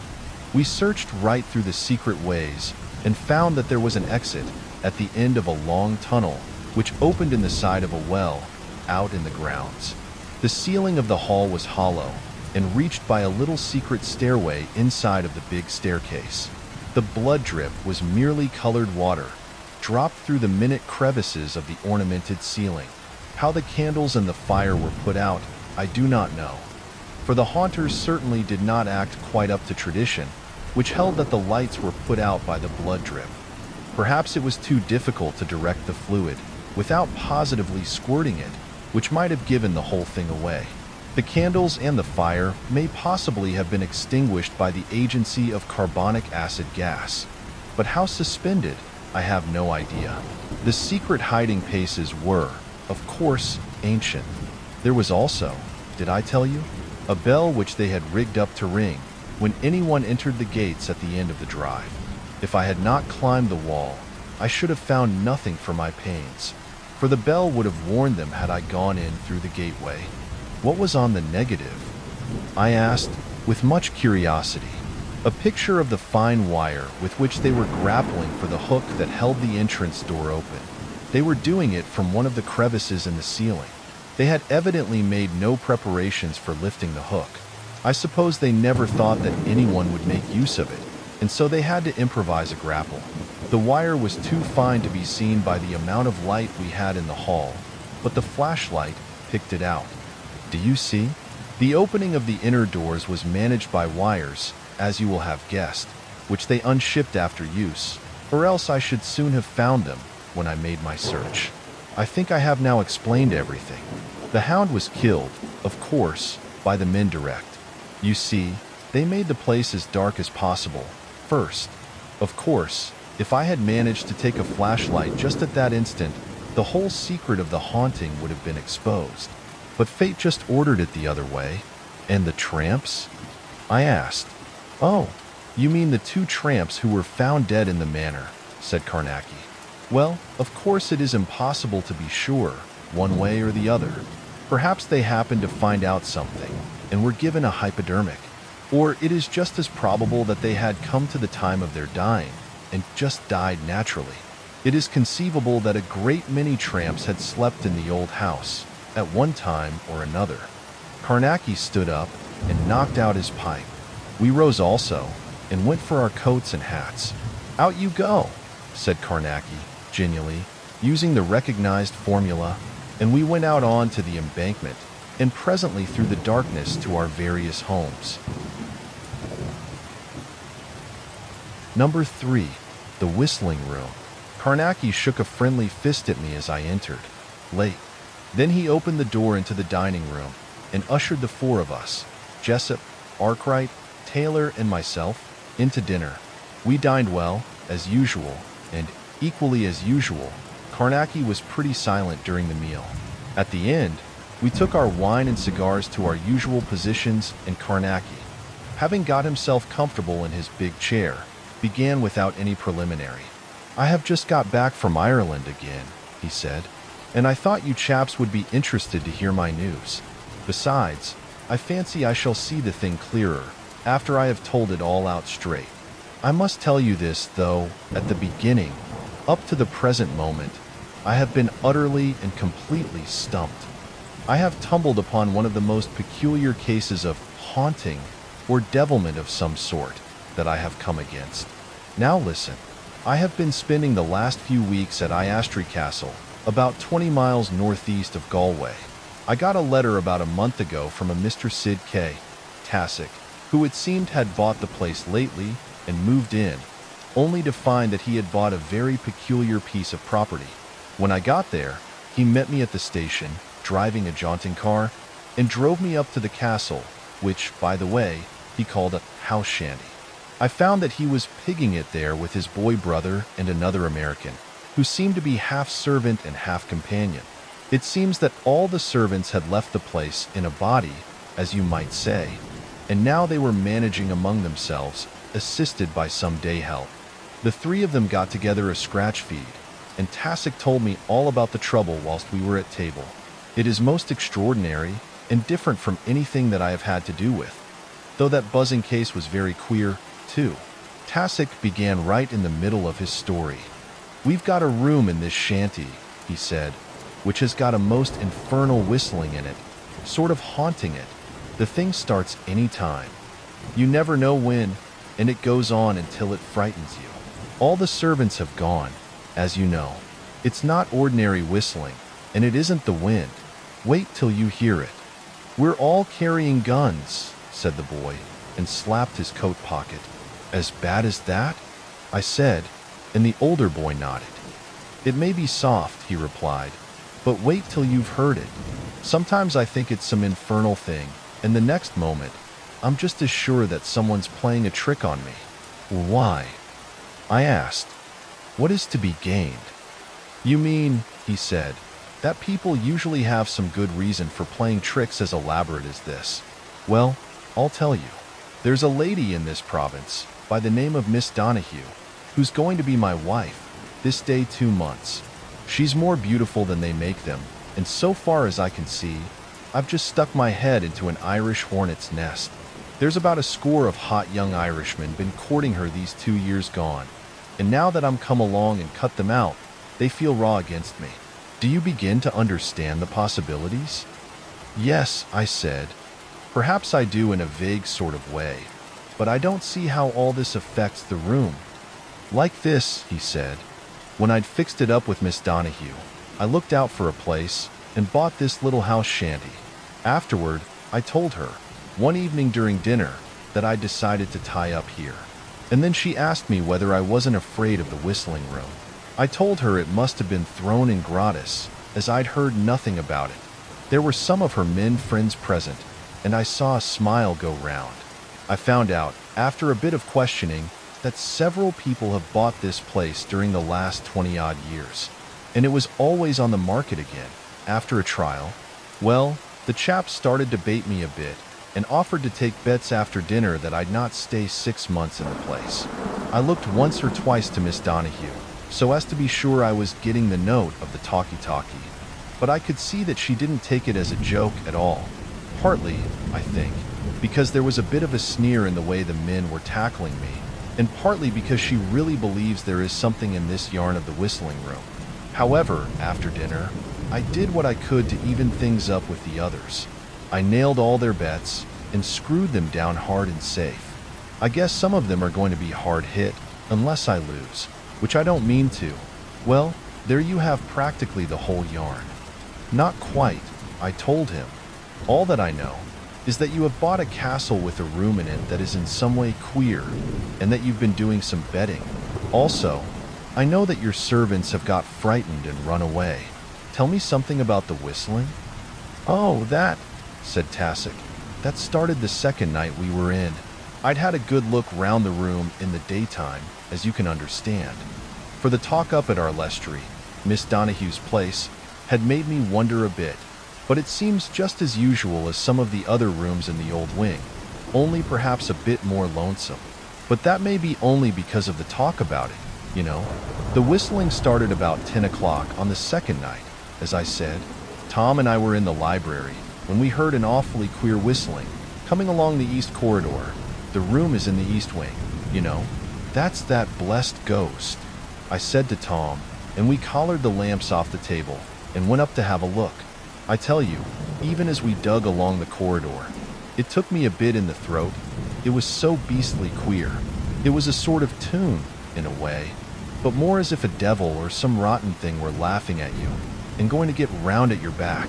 That's how it makes you feel. When we got to the door, we didn't wait, but rushed it open. And then I tell you, the sound of the thing fairly hit me in the face. Tom said he got it the same way, sort of felt stunned and bewildered.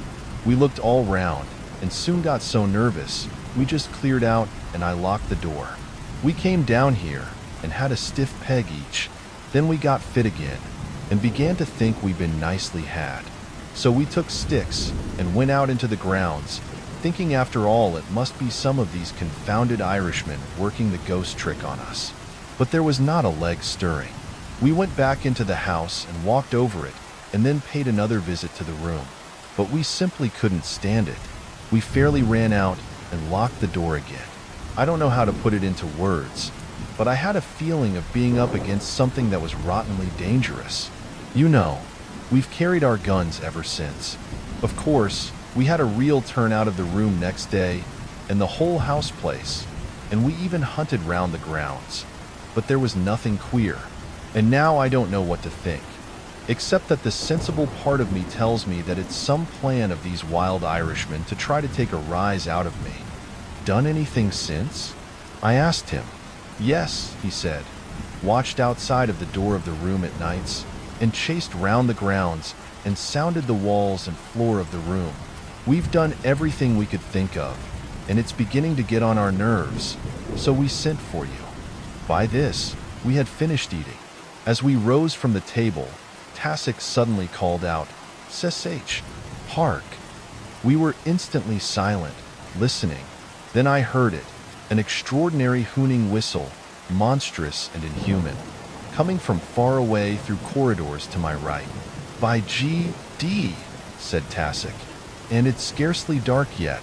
Collar those candles, both of you, and come along." In a few moments, we were all out of the door and racing up the stairs. Tasek turned into a long corridor, and we followed, shielding our candles as we ran.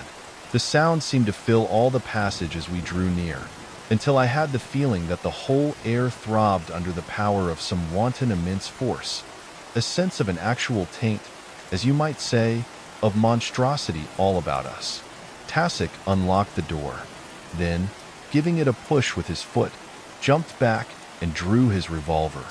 As the door flew open, the sound beat out at us, with an effect impossible to explain to one who has not heard it, with a certain horrible personal note in it. As if in there in the darkness you could picture the room rocking and creaking in a mad, vile glee to its own filthy piping and whistling and hooning. To stand there and listen was to be stunned by realization. It was as if someone showed you the mouth of a vast pit suddenly and said, "That's hell," and you knew that they had spoken the truth. Do you get it? Even a little bit?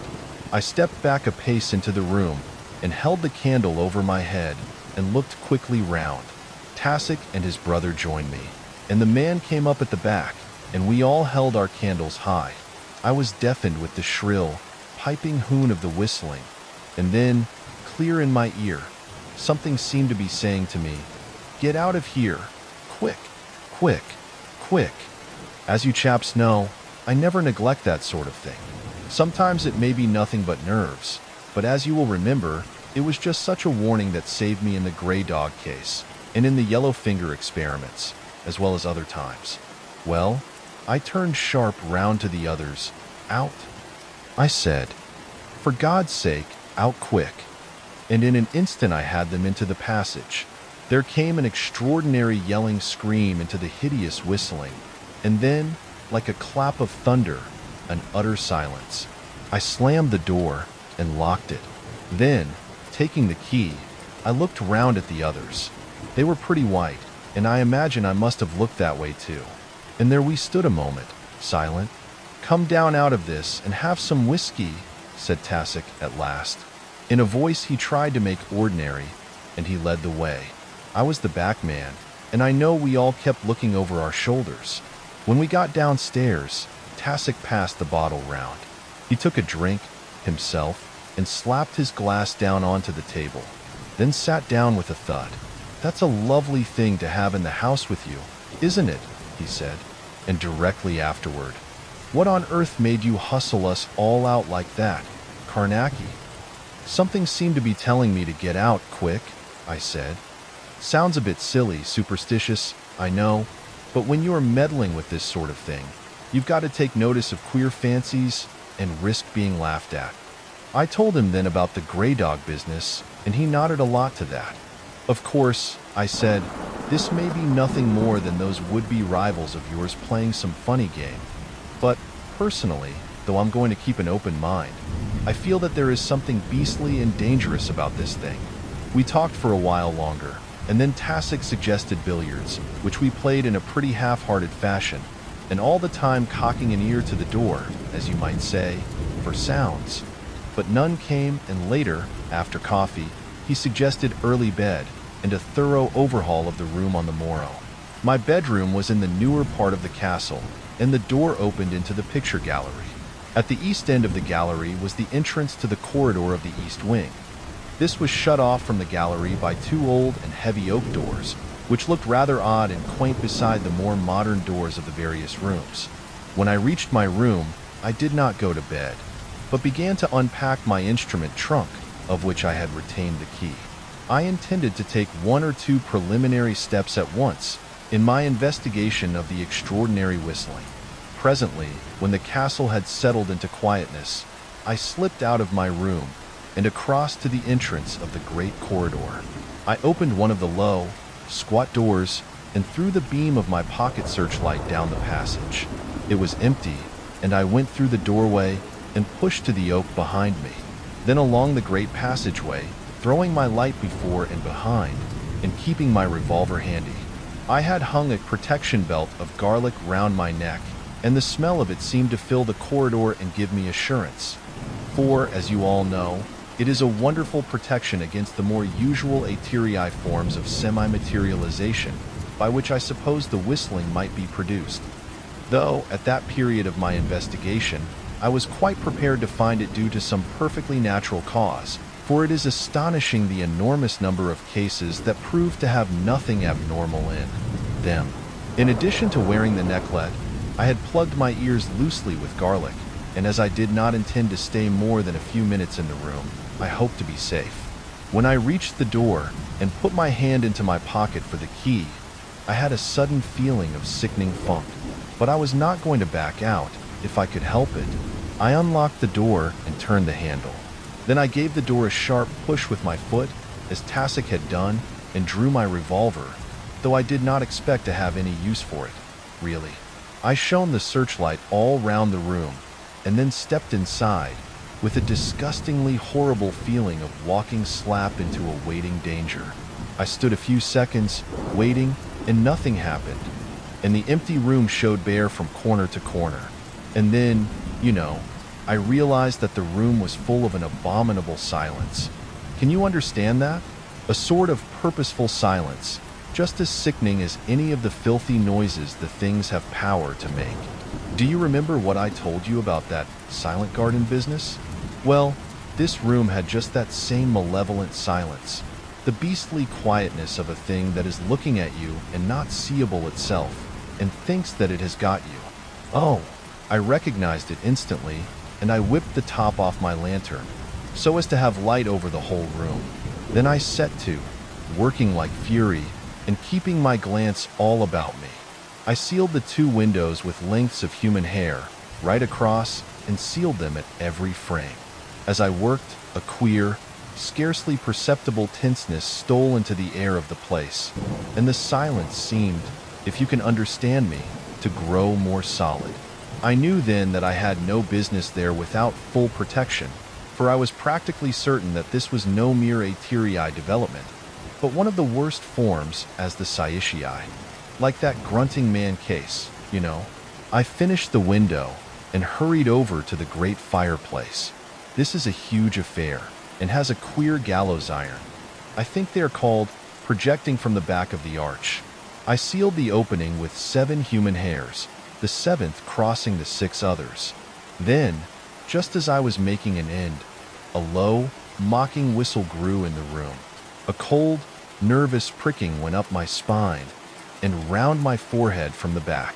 The hideous sound filled all the room with an extraordinary, grotesque parody of human whistling, too gigantic to be human. As if something gargantuan and monstrous made the sound softly. As I stood there a last moment, pressing down the final seal, I had no doubt but that I had come across one of those rare and horrible cases of the inanimate reproducing the functions of the animate. I made a grab for my lamp and went quickly to the door, looking over my shoulder and listening for the thing that I expected. It came just as I got my hand upon the handle. A squeal of incredible, malevolent anger, piercing through the low hooning of the whistling. I dashed out, slamming the door and locking it. I leant a little against the opposite wall of the corridor, feeling rather funny, for it had been a narrow squeak. There be no safety to be gained by guards of holiness when the monaster hath power to speak through wood and stone. So runs the passage in the Sixanda Mess, and I proved it in that nodding door business. There is no protection against this particular form of monster, except, possibly, for a fractional period of time. For it can reproduce itself in, or take to its purpose, the very protective material which you may use, and has the power to form me within the pentacle, though not immediately. There is, of course, the possibility of the unknown last line of the Sama ritual being uttered, but it is too uncertain to count upon, and the danger is too hideous. And even then it has no power to protect for more than maybe 5 beats of the heart, as the Sixand has it. Inside of the room, there was now a constant, meditative, hooning whistling. But presently this ceased, and the silence seemed worse, for there is such a sense of hidden mischief in a silence. After a little, I sealed the door with crossed hairs, and then cleared off down the great passage, and so to bed. For a long time I lay awake, but managed eventually to get some sleep. Yet, about 2 o'clock I was waked by the hooning whistling of the room coming to me, even through the closed doors.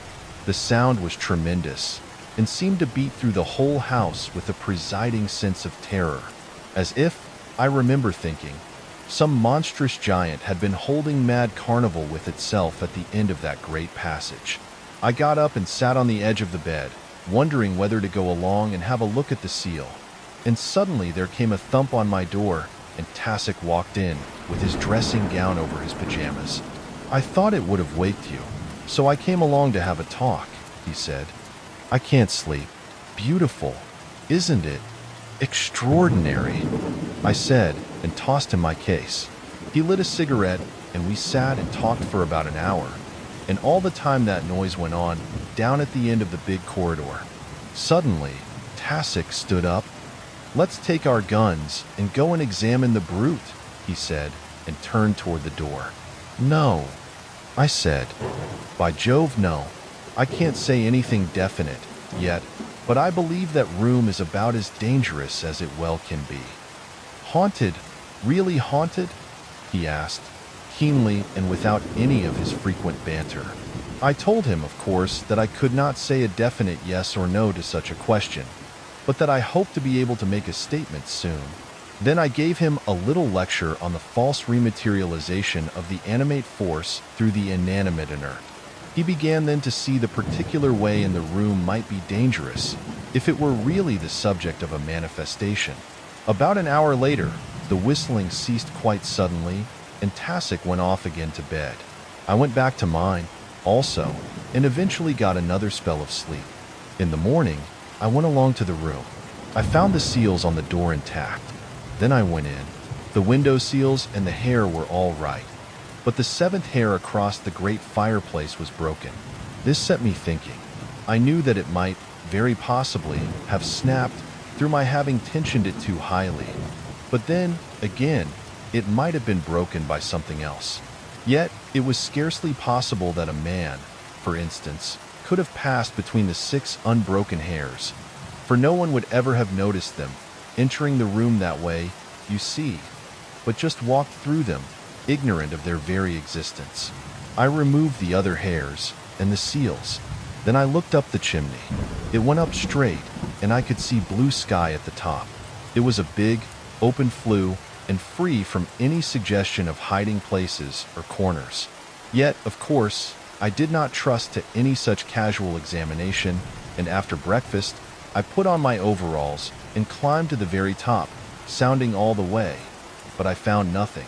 Then I came down and went over the whole of the room, floor, ceiling, and walls, mapping them out in 6-inch squares and sounding with both hammer and probe. But there was nothing abnormal. Afterward, I made a 3-week search of the whole castle in the same thorough way, but found nothing. I went even further then, for at night, when the whistling commenced, I made a microphone test. You see, if the whistling were mechanically produced, this test would have made evident to me the working of the machinery, if there were any such concealed within the walls. It certainly was an up-to-date method of examination, as you must allow. Of course, I did not think that any of Tassik's rivals had fixed up any mechanical contrivance, but I thought it just possible that there had been some such thing for producing the whistling made away back in the years, perhaps with the intention of giving the room a reputation that would ensure its being free of inquisitive folk. You see what I mean? Well, of course, it was just possible, if this were the case, that someone knew the secret of the machinery and was utilizing the knowledge to play this devil of a prank on Tassik. The microphone test of the walls would certainly have made this known to me, as I have said, but there was nothing of the sort in the castle, so that I had practically no doubt at all now, but that it was a genuine case of what is popularly termed haunting. All this time, every night, and sometimes most of each night, the hooning whistling of the room was intolerable.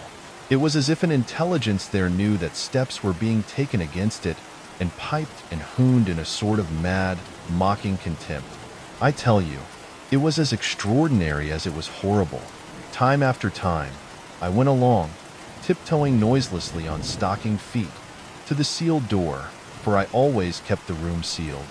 I went at all hours of the night, and often the whistling inside would seem to change to a brutally malignant note, as though the half-animate monster saw me plainly through the shut door, and all the time the shrieking, hooning whistling would fill the whole corridor, so that I used to feel a precious lonely chap, messing about there with one of hell's mysteries.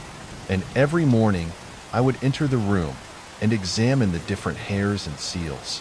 You see, after the first week, I had stretched parallel hairs all along the walls of the room and along the ceiling, but over the floor, which was of polished stone, I had set out little, colorless wafers, tacky side uppermost.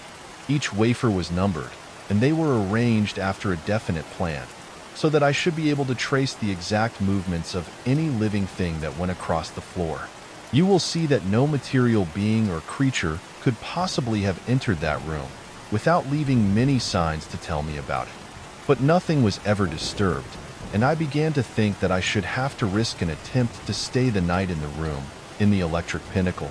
Yet, mind you, I knew that it would be a crazy thing to do, but I was getting stumped and ready to do anything. Once, about midnight, I did break the seal on the door and have a quick look in. But, I tell you, the whole room gave one mad yell and seemed to come toward me in a great belly of shadows, as if the walls had bellied in toward me.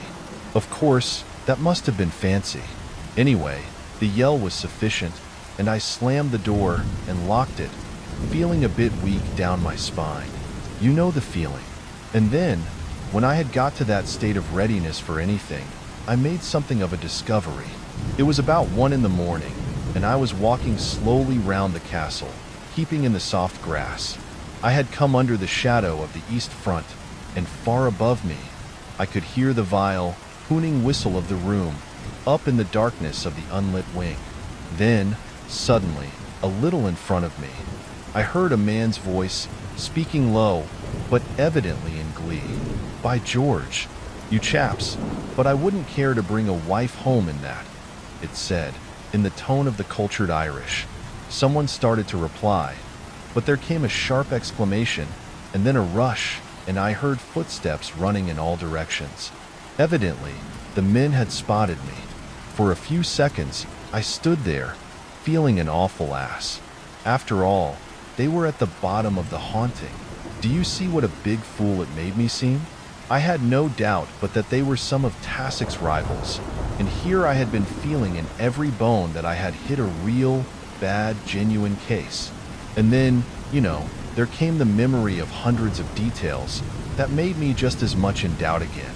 Anyway, whether it was natural or unnatural, there was a great deal yet to be cleared up.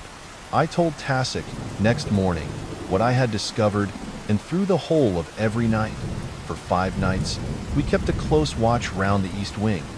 But there was never a sign of anyone prowling about, and all the time, almost from evening to dawn, that grotesque whistling would hoon incredibly far above us in the darkness. On the morning after the 5th night, I received a wire from here, which brought me home by the next boat. I explained to Tassic that I was simply bound to come away for a few days, but told him to keep up the watch round the castle. One thing I was very careful to do, and that was to make him absolutely promise never to go into the room between sunset and sunrise. I made it clear to him that we knew nothing definite yet, one way or the other, and if the room were what I had first thought it to be, it might be a lot better for him to die first than enter it after dark.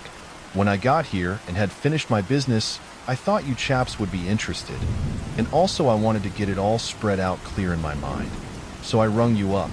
I am going over again tomorrow, and when I get back, I ought to have something pretty extraordinary to tell you.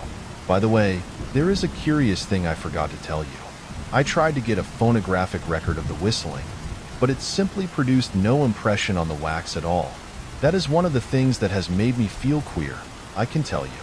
Another extraordinary thing is that the microphone will not magnify the sound, will not even transmit it, seems to take no account of it, and acts as if it were non-existent.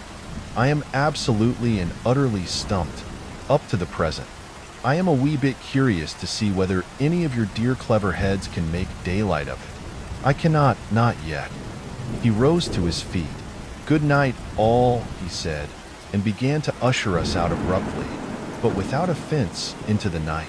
A fortnight later, he dropped each of us a card, and you can imagine that I was not late this time. When we arrived, Carnacki took us straight into dinner, and when we had finished and all made ourselves comfortable, he began again, where he had left off. "Now just listen quietly, for I have got something pretty queer to tell you. I got back late at night, and I had to walk up to the castle, as I had not warned them that I was coming. It was bright moonlight, so that the walk was rather a pleasure than otherwise. When I got there, the whole place was in darkness, and I thought I would take a walk round outside to see whether Tassic or his brother was keeping watch, but I could not find them anywhere, and concluded that they had got tired of it and gone off to bed. As I returned across the front of the east wing, I caught the hooning whistling of the room, coming down strangely through the stillness of the night. It had a queer note in it, I remember, low and constant, queerly meditative. I looked up at the window, bright in the moonlight, and got a sudden thought to bring a ladder from the stable yard and try to get a look into the room through the window. With this notion, I hunted round at the back of the castle, among the straggle of offices, and presently found a long, fairly light ladder, though it was heavy enough for one, goodness knows. And I thought at first that I should never get it reared. I managed at last, and let the ends rest very quietly against the wall, a little below the sill of the larger window. Then, going silently, I went up the ladder. Presently, I had my face above the sill, and was looking in alone with the moonlight. Of course, the queer whistling sounded louder up there, but it still conveyed that peculiar sense of something whistling quietly to itself. Can you understand? Though, for all the meditative lowness of the note, the horrible, gargantuan quality was distinct, a mighty parody of the human, as if I stood there and listened to the whistling from the lips of a monster with a man's soul. And then, I saw something. The floor in the middle of the huge, empty room was puckered upward in the center into a strange, soft-looking mound, parted at the top into an ever-changing hole that pulsated to that great, gentle hooning. At times, as I watched, I saw the heaving of the indented mound gap across with a queer, inward suction, as with the drawing of an enormous breath. Then the thing would dilate and pout once more to the incredible melody. And suddenly, as I stared, dumb, it came to me that the thing was living. I was looking at two enormous, blackened lips, blistered and brutal, there in the pale moonlight. Abruptly, they bulged out to a vast, pouting mound of force and sound, stiffened and swollen, and hugely massive and clean-cut in the moonbeams. And a great sweat lay heavy on the vast upper lip. In the same moment of time, the whistling had burst into a mad screaming note that seemed to stun me, even where I stood, outside of the window. And then, the following moment, I was staring blankly at the solid, undisturbed floor of the room. Smooth, polished stone flooring from wall to wall, and there was an absolute silence. You can picture me staring into the quiet room and knowing what I knew.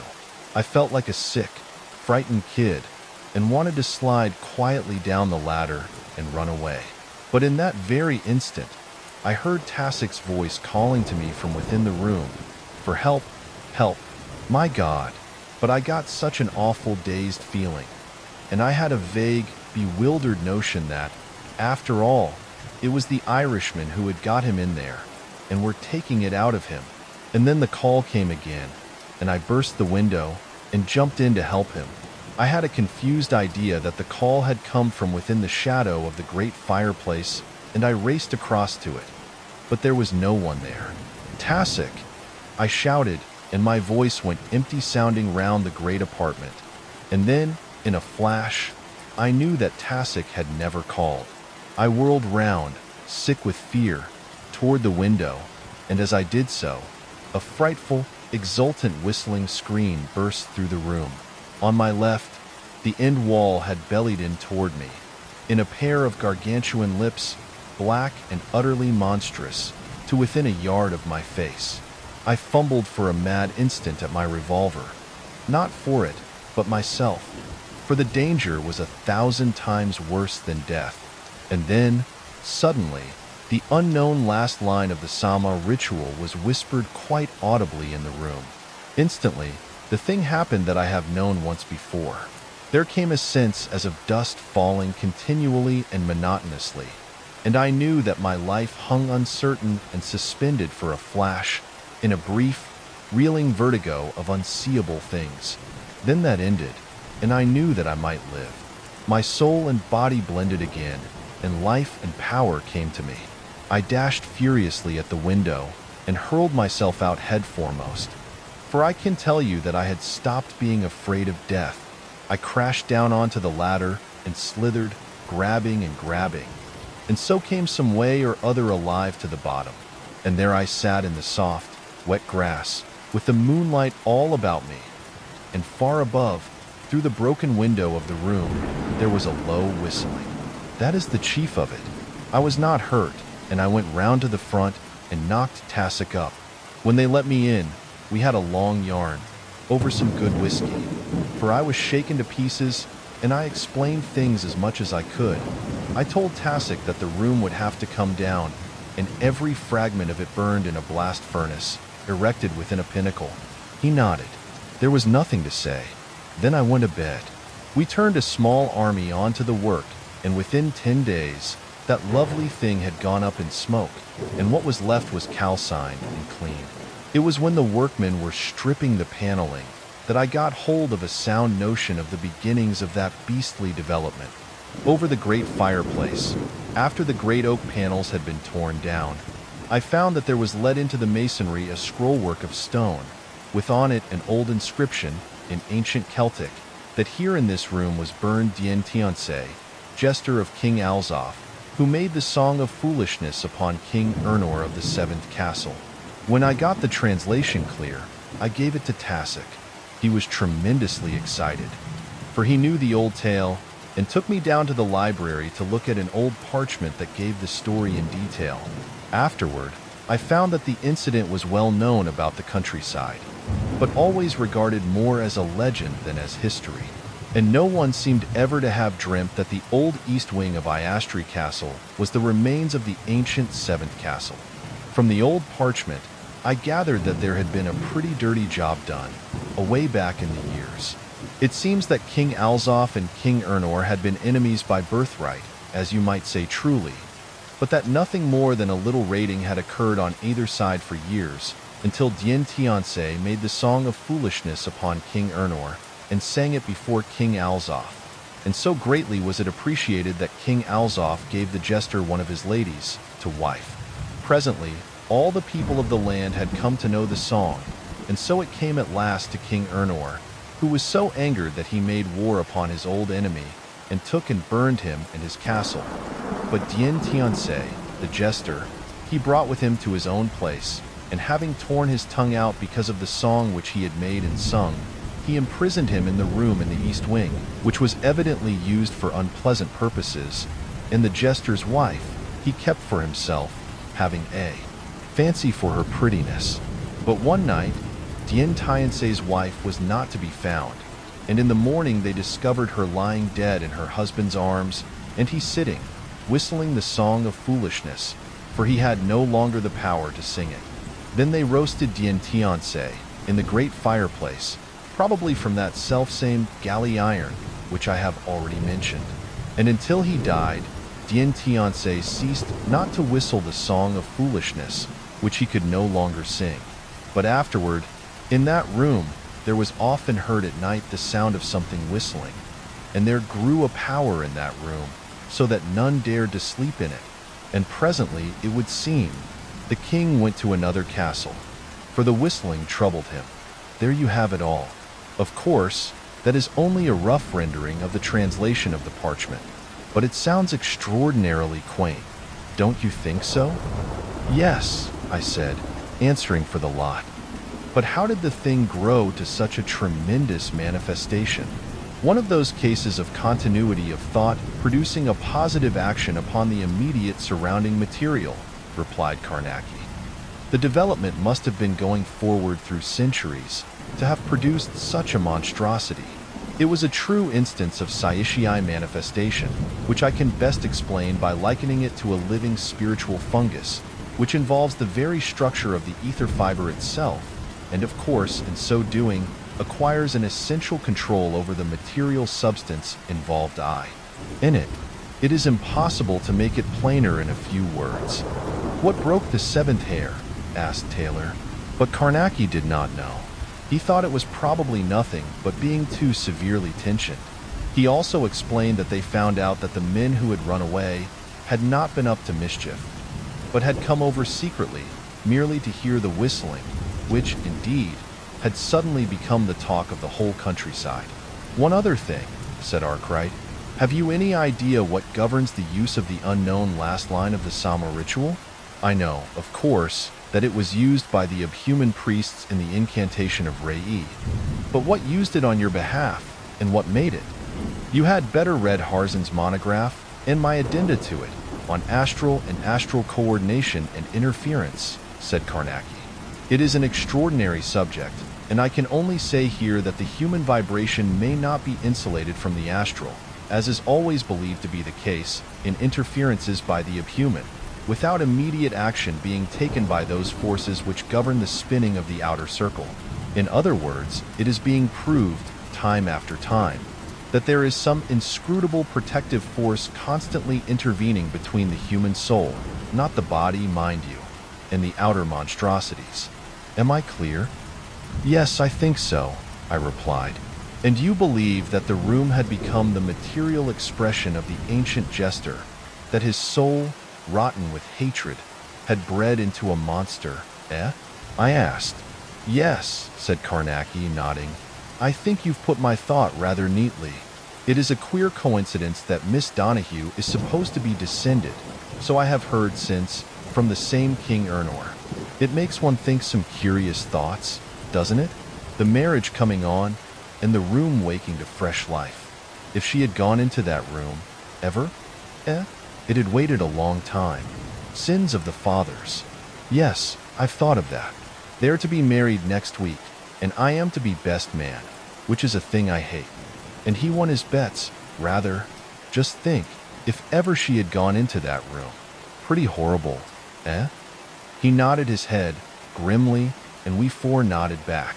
Then he rose and took us collectively to the door, and presently thrust us forth in friendly fashion on the embankment and into the fresh night air. Good night, we all called back, and went to our various homes. If she had? If she had? That is what I kept thinking.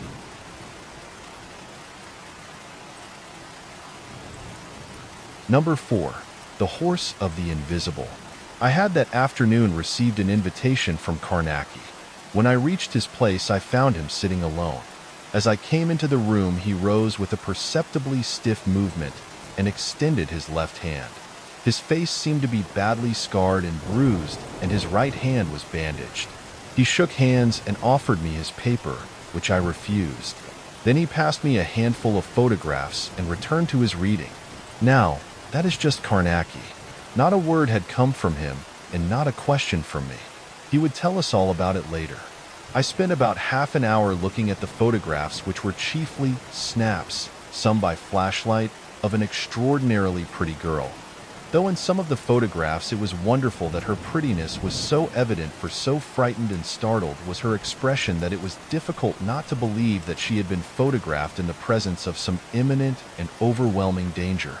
The bulk of the photographs were of interiors of different rooms and passages, and in every one the girl might be seen, either full length in the distance or closer, with perhaps little more than a hand or arm or portion of the head or dress included in the photograph.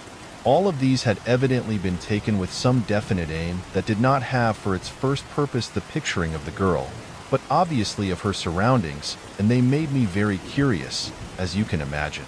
Near the bottom of the pile, however, I came upon something definitely extraordinary. It was a photograph of the girl standing abrupt and clear in the great blaze of a flashlight, as was plain to be seen. Her face was turned a little upward, as if she had been frightened suddenly by some noise.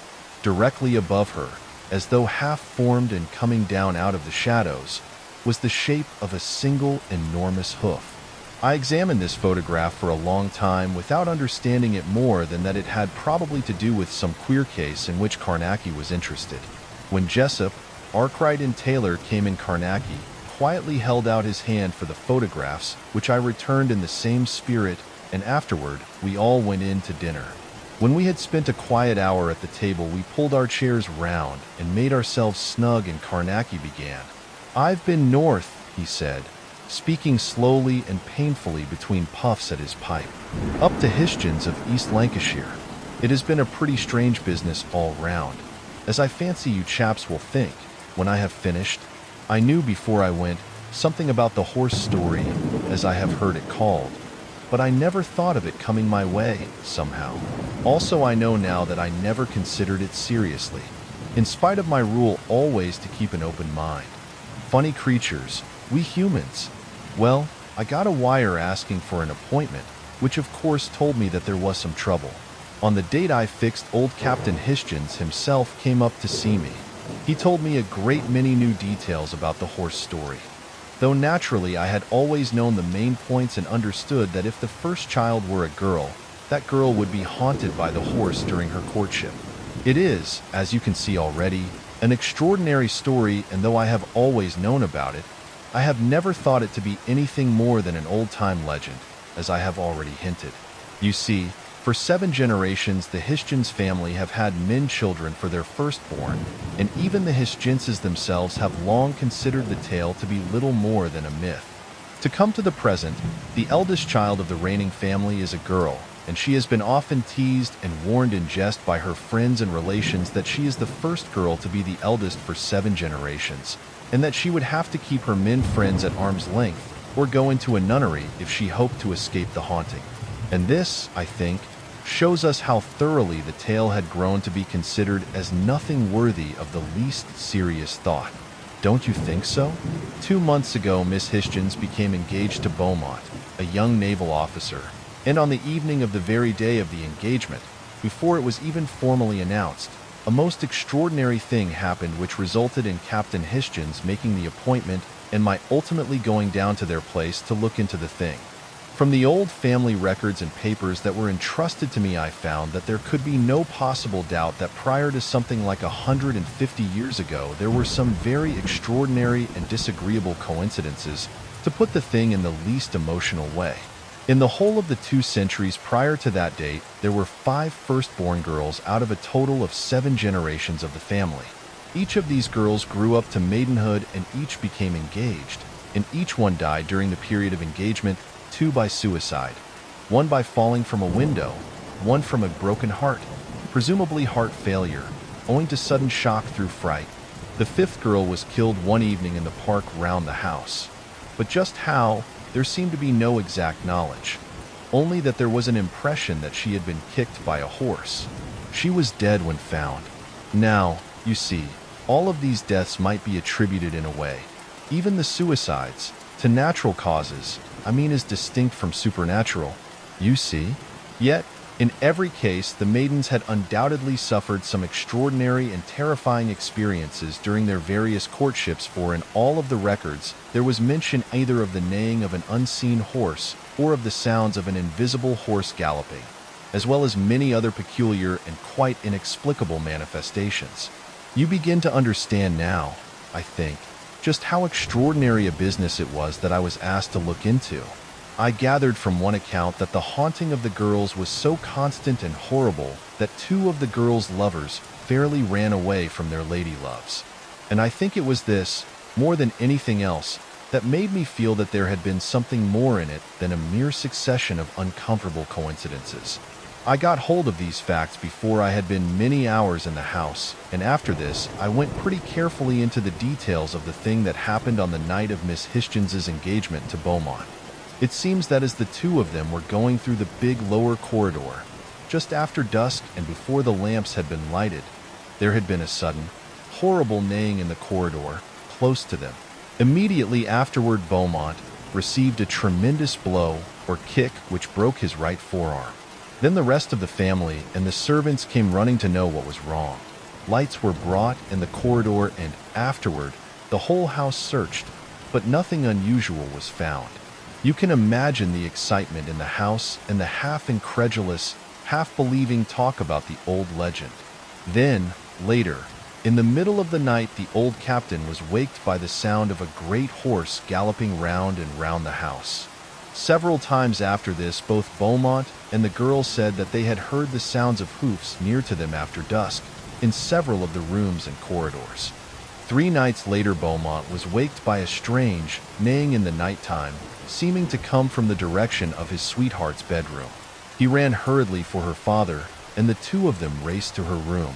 They found her awake and ill with sheer terror, having been awakened by the neighing, seemingly close to her bed. The night before I arrived, there had been a fresh happening, and they were all in a frightfully nervy state, as you can imagine. I spent most of the first day, as I have hinted, in getting hold of details, but after dinner I slacked off and played billiards all the evening with Beaumont and Miss Hischens. We stopped about 10 o'clock and had coffee, and I got Beaumont to give me full particulars about the thing that had happened the evening before.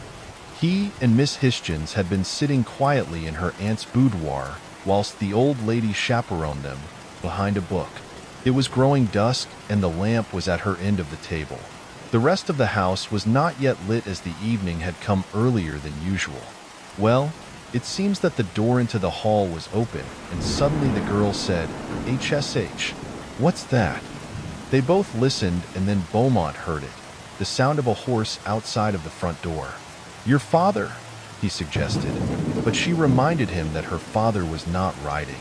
Of course, they were both ready to feel queer, as you can suppose, but Beaumont made an effort to shake this off and went into the hall to see whether anyone was at the entrance. It was pretty dark in the hall, and he could see the glass panels of the inner draft door, clear-cut in the darkness of the hall. He walked over to the glass and looked through into the drive beyond, but there nothing in sight. He felt nervous and puzzled and opened the inner door and went out on to the carriage circle. Almost directly afterward, the great hall door swung to with a crash behind him. He told me that he had a sudden, awful feeling of having been trapped in some way. That is how he put it. He whirled round and gripped the door handle, but something seemed to be holding it with a vast grip on the other side. Then, before he could be fixed in his mind that this was so, he was able to turn the handle and open the door. He paused a moment in the doorway and peered into the hall, for he had hardly steadied his mind sufficiently to know whether he was really frightened or not. Then he heard his sweetheart blow him a kiss out of the grayness of the big, unlit hall, and he knew that she had followed him from the boudoir. He blew her a kiss back and stepped inside the doorway, meaning to go to her.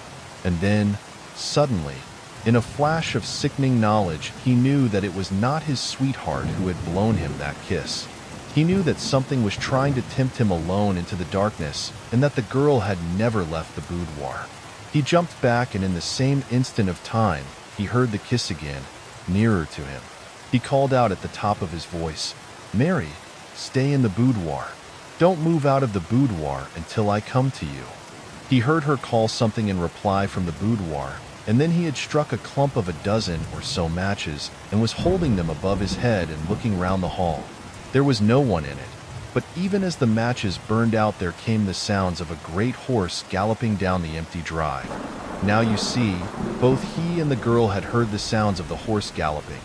But when I questioned more closely, I found that the aunt had heard nothing, though it is true she is a bit deaf, and she was further back in the room.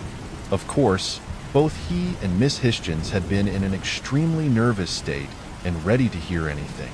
The door might have been slammed by a sudden puff of wind owing to some inner door being opened. And as for the grip on the handle, that may have been nothing more than the snick catching. With regard to the kisses and the sounds of the horse galloping, I pointed out that these might have seemed ordinary enough sounds, if they had been only cool enough to reason. As I told him, and as he knew, the sounds of a horse galloping carry a long way on the wind, so that what he had heard might have been nothing more than a horse being ridden some distance away. And as for the kiss, plenty of quiet noises, the rustle of a paper or a leaf, have a somewhat similar sound, especially if one is in an overstrung condition and imagining things. I finished preaching this little sermon on common sense versus hysteria as we put out the lights and left the billiard room. But neither Beaumont nor Miss Hischens would agree that there had been any fancy on their parts. We had come out of the billiard room by this time and were going along the passage, and I was still doing my best to make both of them see the ordinary, commonplace possibilities of the happening, when what killed my pig, as the saying goes, was the sound of a hoof in the dark billiard room we had just left. I felt the creep come on me in a flash, up my spine and over the back of my head. Miss Hischens whooped like a child with the whooping cough and ran up the passage, giving little gasping screams. Beaumont, however, ripped round on his heels and jumped back a couple of yards. I gave back too, a bit, as you can understand. "There it is," he said in a low, breathless voice. "Perhaps you'll believe now." "There's certainly something," I whispered, never taking my gaze off the closed door of the billiard room. "HSH," he muttered. "There it is again." There was a sound like a great horse pacing round and round the billiard room with slow, deliberate steps. A horrible cold fright took me so that it seemed impossible to take a full breath. You know the feeling. And then I saw we must have been walking backward, for we found ourselves suddenly at the opening of the long passage. We stopped there and listened. The sounds went on steadily with a horrible sort of deliberateness, as if the brute were taking a sort of malicious gusto and walking about all over the room which we had just occupied. Do you understand just what I mean? Then there was a pause and a long time of absolute quiet, except for an excited whispering from some of the people down in the big hall. The sound came plainly up the wide stairway. I fancy they were gathered round Miss Hischens, with some notion of protecting her. I should think Beaumont and I stood there, at the end of the passage, for about 5 minutes, listening for any noise in the billiard room. Then I realized what a horrible funk I was in, and I said to him, "I'm going to see what's there." "So am I," he answered. He was pretty white, but he had heaps of pluck. I told him to wait one instant, and I made a dash into my bedroom and got my camera and flashlight. I slipped my revolver into my right-hand pocket and a knuckle duster over my left fist, where it was ready and yet would not stop me from being able to work my flashlight. Then I ran back to Beaumont. He held out his hand to show me that he had his pistol, and I nodded, but whispered to him not to be too quick to shoot, as there might be some silly practical joking at work. After all, he had got a lamp from a bracket in the upper hall which he was holding in the crook of his damaged arm, so that we had a good light. Then we went down the passage toward the billiard room, and you can imagine that we were a pretty nervous couple.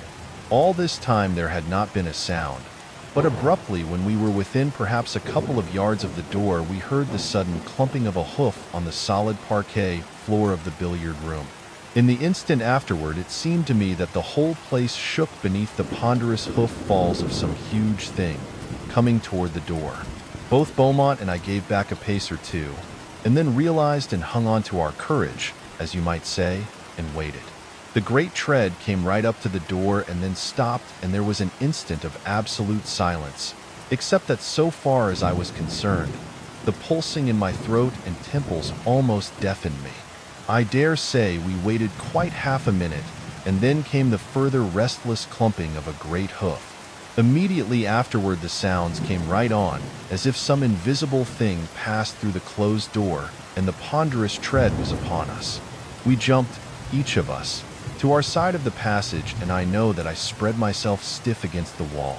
The clunk, clunk, clunk of the great hoof falls passed right between us, and slowly and with deadly deliberateness, down the passage.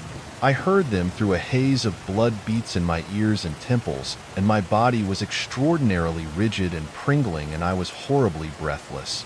I stood for a little time like this, my head turned so that I could see up the passage. I was conscious only that there was a hideous danger abroad. Do you understand? And then, suddenly, my pluck came back to me. I was aware that the noise of the hoof beats sounded near the other end of the passage. I twisted quickly and got my camera to bear and snapped off the flashlight. Immediately afterward, Beaumont let fly a storm of shots down the passage and began to run, shouting, "It's after Mary! Run! Run!" He rushed down the passage, and I after him. We came out on the main landing and heard the sound of a hoof on the stairs, and after that, nothing. And from thence onward, nothing. Down below us in the big hall, I could see a number of the household round Miss Hischens, who seemed to have fainted, and there were several of the servants clumped together a little way off, staring up at the main landing and no one saying a single word. And about some 20 steps up the stairs was the old Captain Hischens with a drawn sword in his hand, where he had halted, just below the last hoof sound. I think I never saw anything finer than the old man standing there between his daughter and that infernal thing. I dare say you can understand the queer feeling of horror I had at passing that place on the stairs where the sounds had ceased. It was as if the monster were still standing there, invisible. And the peculiar thing was that we never heard another sound of the hoof, either up or down the stairs. After they had taken Miss Hischens to her room, I sent word that I should follow, so soon as they were ready for me. And presently, when a message came to tell me that I could come any time, I asked her father to give me a hand with my instrument box, and between us we carried it into the girl's bedroom. I had the bed pulled well out into the middle of the room, after which I erected the electric pentacle round the bed.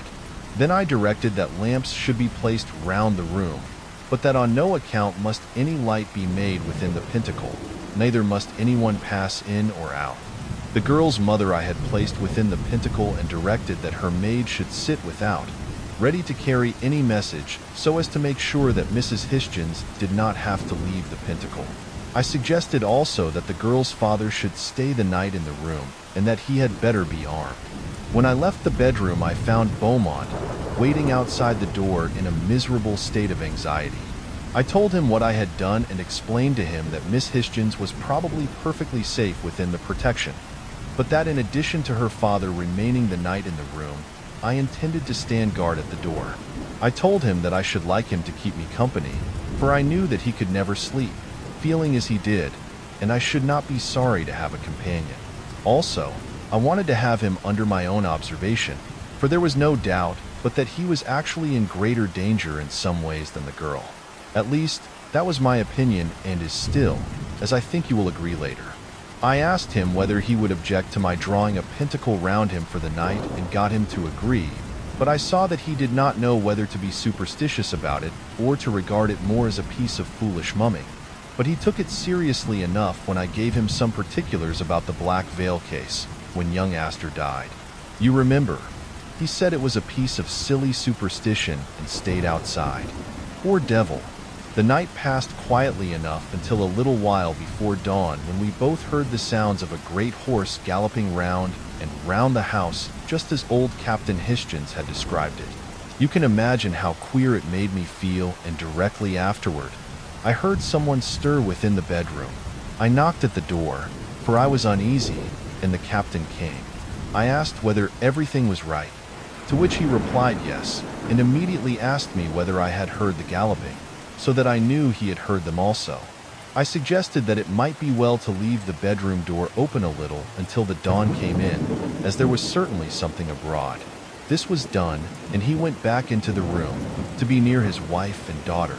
I had better say here that I was doubtful whether there was any value in the defense about Miss Hischens, for what I termed the personal sounds of the manifestation were so extraordinarily material that I was inclined to parallel the case with that one of Harford's where the hand of the child kept materializing within the pentacle and patting the floor.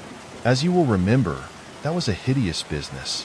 Yet, as it chanced, nothing further happened, and so soon as daylight had fully come we all went off to bed. Beaumont knocked me up about midday, and I went down and made breakfast into lunch. Miss Hischens was there, and seemed in very fair spirits, considering. She told me that I had made her feel almost safe for the first time for days. She told me also that her cousin, Harry Parsket, was coming down from London, and she knew that he would do anything to help fight the ghost. And after that she and Beaumont went out into the grounds to have a little time together. I had a walk in the grounds myself, and went round the house, but saw no traces of hoof marks, and after that I spent the rest of the day making an examination of the house, but found nothing. I made an end of my search before dark, and went to my room to dress for dinner. When I got down, the cousin had just arrived, and I found him one of the nicest men I have met for a long time. A chap with a tremendous amount of pluck, and the particular kind of man I like to have with me in a bad case like the one I was on. I could see that what puzzled him most was our belief in the genuineness of the haunting, and I found myself almost wanting something to happen, just to show him how true it was. As it chanced, something did happen, with a vengeance. Beaumont and Miss Hischens had gone out for a stroll just before the dusk, and Captain Hischens asked me to come into his study for a short chat whilst Parsket went upstairs with his traps, for he had no man with him. I had a long conversation with the old captain in which I pointed out that the haunting had evidently no particular connection with the house, but only with the girl herself, and that the sooner she was married, the better, as it would give Beaumont a right to be with her at all times, and further than this, it might be that the manifestations would cease if the marriage were actually performed. The old man nodded agreement to this, especially to the first part, and reminded me that 3 of the girls who were said to have been haunted had been sent away from home and met their deaths whilst away. And then in the midst of our talk there came a pretty frightening interruption, for all at once the old butler rushed into the room, most extraordinarily pale. "Miss Mary, sir. Miss Mary, sir," he gasped. "She's screaming, out in the park, sir, and they say they can hear the horse." The captain made one dive for a rack of arms and snatched down his old sword and ran out, drawing it as he ran. I dashed out and up the stairs, snatched my camera flashlight and a heavy revolver, gave one yell at Parsket's door, "The horse!" and was down and into the grounds. Away in the darkness there was a confused shouting, and I caught the sounds of shooting out among the scattered trees. And then, from a patch of blackness to my left, there burst suddenly an infernal gobbling sort of neighing. Instantly I whipped round and snapped off the flashlight. The great light blazed out momentarily, showing me the leaves of a big tree close at hand, quivering in the night breeze. But I saw nothing else, and then the tenfold blackness came down upon me, and I heard Parsket shouting a little way back to know whether I had seen anything. The next instant he was beside me, and I felt safer for his company, for there was some incredible thing near to us, and I was momentarily blind because of the brightness of the flashlight. What was it? What was it? He kept repeating in an excited voice, and all the time I was staring into the darkness and answering, mechanically, I don't know. I don't know. There was a burst of shouting somewhere ahead and then a shot. We ran toward the sounds, yelling to the people not to shoot. For in the darkness and panic there was this danger also. Then there came two of the gamekeepers racing hard up the drive with their lanterns and guns. And immediately afterward a row of lights dancing toward us from the house, carried by some of the men servants. As the lights came up I saw we had come close to Beaumont. He was standing over Miss Hischens, and he had his revolver in his hand. Then I saw his face, and there was a great wound across his forehead. By him was the captain, turning his naked sword this way and that, and peering into the darkness. A little behind him stood the old butler, a battle-axe from one of the arms stands in the hall in his hands. Yet there was nothing strange to be seen anywhere. We got the girl into the house and left her with her mother and Beaumont, whilst a groom rode for a doctor. And then the rest of us, with 4 other keepers, all armed with guns and carrying lanterns, searched round the home park. But we found nothing. When we got back we found that the doctor had been. He had bound up Beaumont's wound, which luckily was not deep, and ordered Miss Hischens straight to bed. I went upstairs with the captain and found Beaumont on guard outside of the girl's door. I asked him how he felt, and then, so soon as the girl and her mother were ready for us, Captain Hischens and I went into the bedroom and fixed the pinnacle again round the bed. They had already got lamps about the room, and after I had set the same order of watching as on the previous night, I joined Beaumont outside of the door.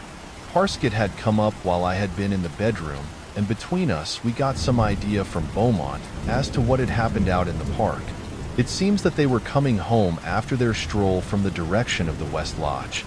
It had got quite dark, and suddenly Miss Hischens said, "Hush," and came to a standstill. He stopped and listened, but heard nothing for a little. Then he caught it, the sound of a horse, seemingly a long way off, galloping toward them over the grass. He told the girl that it was nothing and started to hurry her toward the house, but she was not deceived, of course. In less than a minute, they heard it quite close to them in the darkness, and they started running. Then Miss Hischens caught her foot and fell. She began to scream, and that is what the butler heard. As Beaumont lifted the girl, he heard the hoofs come thudding right at him.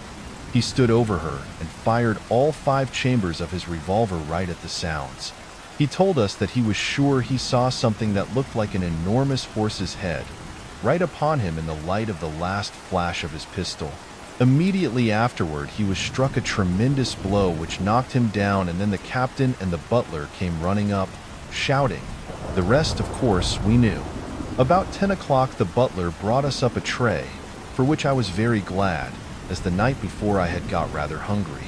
I warned Beaumont, however, to be very particular not to drink any spirits, and I also made him give me his pipe and matches. At midnight, I drew a pentacle round him, and Parsket and I sat one on each side of him, outside the pentacle, for I had no fear that there would be any manifestation made against anyone except Beaumont or Miss Hischens. After that we kept pretty quiet. The passage was lit by a big lamp at each end so that we had plenty of light, and we were all armed, Beaumont and I with revolvers and Parsket with a shotgun. In addition to my weapon I had my camera and flashlight. Now and again we talked in whispers, and twice the captain came out of the bedroom to have a word with us. About 1:30 we had all grown very silent, and suddenly, about 20 minutes later, I held up my hand, silently, for there seemed to be a sound of galloping out in the night. I knocked on the bedroom door for the captain to open it, and when he came I whispered to him that we thought we heard the horse. For some time we stayed listening, and both Parsket and the captain thought they heard it. But now I was not so sure, neither was Beaumont. Yet afterward, I thought I heard it again. I told Captain Hischens I thought he had better go into the bedroom and leave the door a little open, and this he did. But from that time onward we heard nothing, and presently the dawn came in, and we all went very thankfully to bed. When I was called at lunchtime I had a little surprise. For Captain Hischens told me that they had held a family council and had decided to take my advice and have the marriage without a day's more delay than possible. Beaumont was already on his way to London to get a special license, and they hoped to have the wedding next day. This pleased me, for it seemed the sanest thing to be done in the extraordinary circumstances, and meanwhile, I should continue my investigations. But until the marriage was accomplished, my chief thought was to keep Miss Hischens near to me. After lunch, I thought I would take a few experimental photographs of Miss Hischens and her surroundings. Sometimes the camera sees things that would seem very strange to normal human eyesight. With this intention, and partly to make an excuse to keep her in my company as much as possible, I asked Miss Hischens to join me in my experiments. She seemed glad to do this, and I spent several hours with her, wandering all over the house, from room to room, and whenever the impulse came, I took a flashlight of her and the room or corridor in which we chanced to be at the moment. After we had gone right through the house in this fashion, I asked her whether she felt sufficiently brave to repeat the experiments in the cellars. She said yes, and so I rooted out Captain Hischens and Parsket, for I was not going to take her even into what you might call artificial darkness without help and companionship at hand. When we were ready, we went down into the wine cellar, Captain Hischens carrying a shotgun and Parsket a specially prepared background and a lantern. I got the girl to stand in the middle of the cellar whilst Parsket and the captain held out the background behind her. Then I fired off the flashlight, and we went into the next cellar where we repeated the experiment. Then in the third cellar, a tremendous, pitch-dark place, something extraordinary and horrible manifested itself. I had stationed Miss Hischens in the center of the place, with her father and Parsket holding the background as before. When all was ready, and just as I pressed the trigger of the flash, there came in the cellar that dreadful, gobbling neighing that I had heard out in the park. It seemed to come from somewhere above the girl, and in the glare of the sudden light, I saw that she was staring tensely upward, but at no visible thing. And then in the succeeding comparative darkness, I was shouting to the captain and Parsket to run Miss Hischens out into the daylight. This was done instantly, and I shut and locked the door afterward, making the first and eighth signs of the Sama ritual opposite to each post and connecting them across the threshold with a triple line. In the meanwhile, Parsket and Captain Hischens carried the girl to her mother and left her there, in a half-fainting condition, whilst I stayed on guard outside of the cellar door, feeling pretty horrible, for I knew that there was some disgusting thing inside, and along with this feeling there was a sense of half-ashamedness, rather miserable, because I had exposed Miss Hischens to the danger. I had got the captain's shotgun, and when he and Parsket came down again, they were each carrying guns and lanterns. I could not possibly tell you the utter relief of spirit and body that came to me when I heard them coming, but just try to imagine what it was like, standing outside of that cellar. Can you? I remember noticing, just before I went to unlock the door, how white and ghastly Parsket looked, and the old captain was gray-looking, and I wondered whether my face was like theirs. And this, had its own distinct effect upon my nerves, for it seemed to bring the beastliness of the thing crashing down onto me in a fresh way. I know it was only sheer willpower that carried me up to the door and made me turn the key.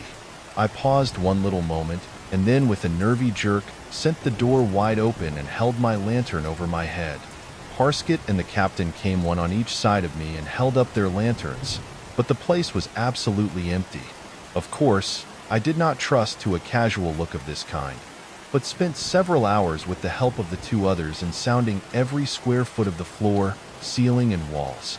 Yet, in the end, I had to admit that the place itself was absolutely normal, and so we came away. But I sealed the door, and outside, opposite each doorpost, I made the first and last signs of the Sama ritual, joined them as before, with a triple line. Can you imagine what it was like, searching that cellar?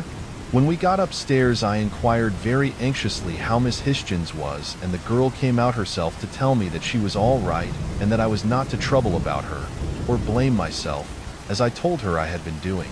I felt happier then, and went off to dress for dinner, and after that was done, Parsket and I took one of the bathrooms to develop the negatives that I had been taking. Yet none of the plates had anything to tell us until we came to the one that was taken in the cellar. Parsket was developing and I had taken a batch of the fixed plates out into the lamplight to examine them. I had just gone carefully through the lot when I heard a shout from Parsket, and when I ran to him, he was looking at a partly developed negative which he was holding up to the red lamp. It showed the girl plainly, looking upward as I had seen her. But the thing that astonished me was the shadow of an enormous hoof, right above her, as if it were coming down upon her out of the shadows. And I had run her bang into that danger.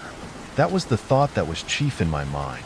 As soon as the developing was complete, I fixed the plate and examined it carefully in a good light.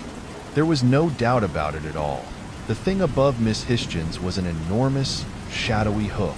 Yet I was no nearer to coming to any definite knowledge, and the only thing I could do was to warn Parsket to say nothing about it to the girl, for it would only increase her fright. But I showed the thing to her father, for I considered it right that he should know.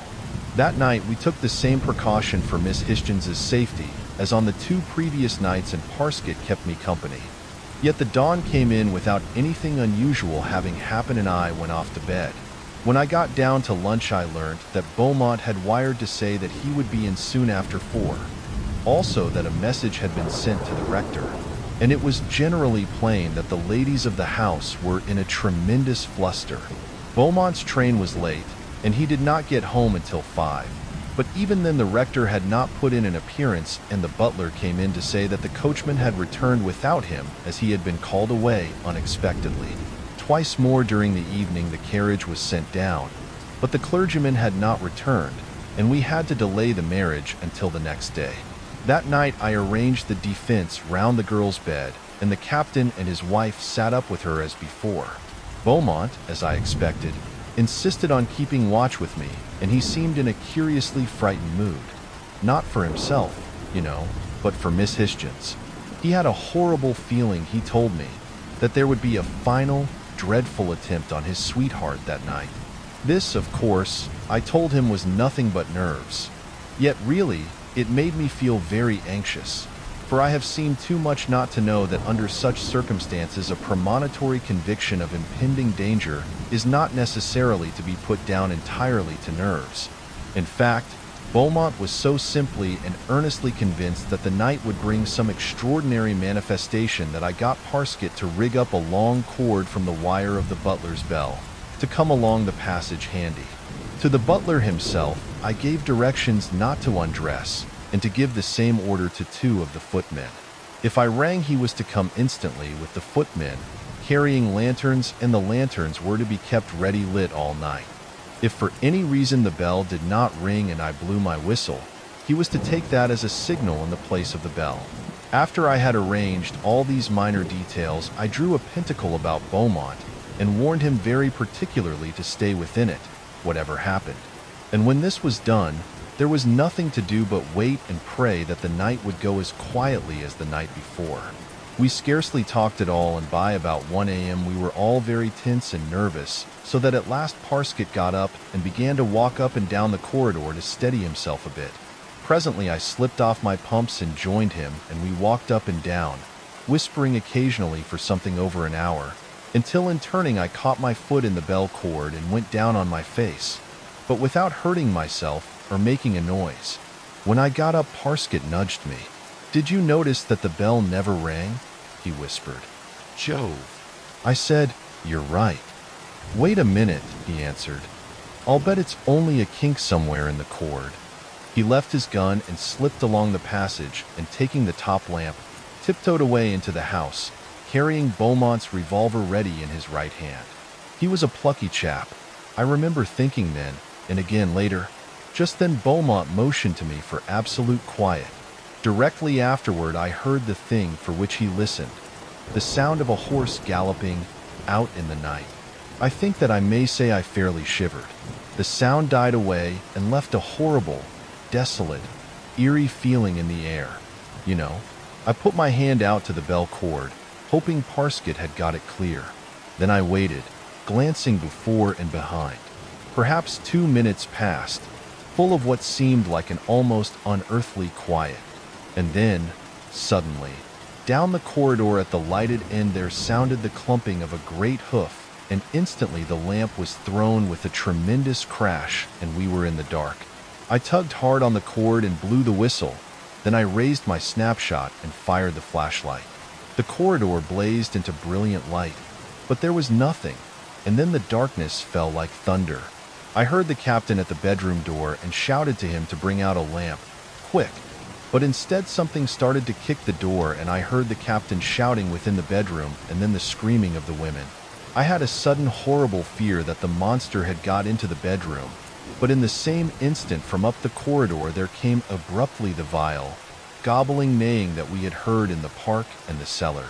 I blew the whistle again and groped blindly for the bell cord, shouting to Beaumont to stay in the pinnacle, whatever happened. I yelled again to the captain to bring out a lamp, and there came a smashing sound against the bedroom door. Then I had my matches in my hand to get some light before that incredible, unseen monster was upon us. The match scraped on the box and flared up dully, and in the same instant I heard a faint sound behind me. I whipped round in a kind of mad terror and saw something in the light of the match, a monstrous horsehead close to Beaumont. "Look out, Beaumont!" I shouted in a sort of scream. "It's behind you." The match went out abruptly, and instantly there came the huge bang of Parsket's double barrel, both barrels at once, fired evidently single-handed by Beaumont close to my ear, as it seemed.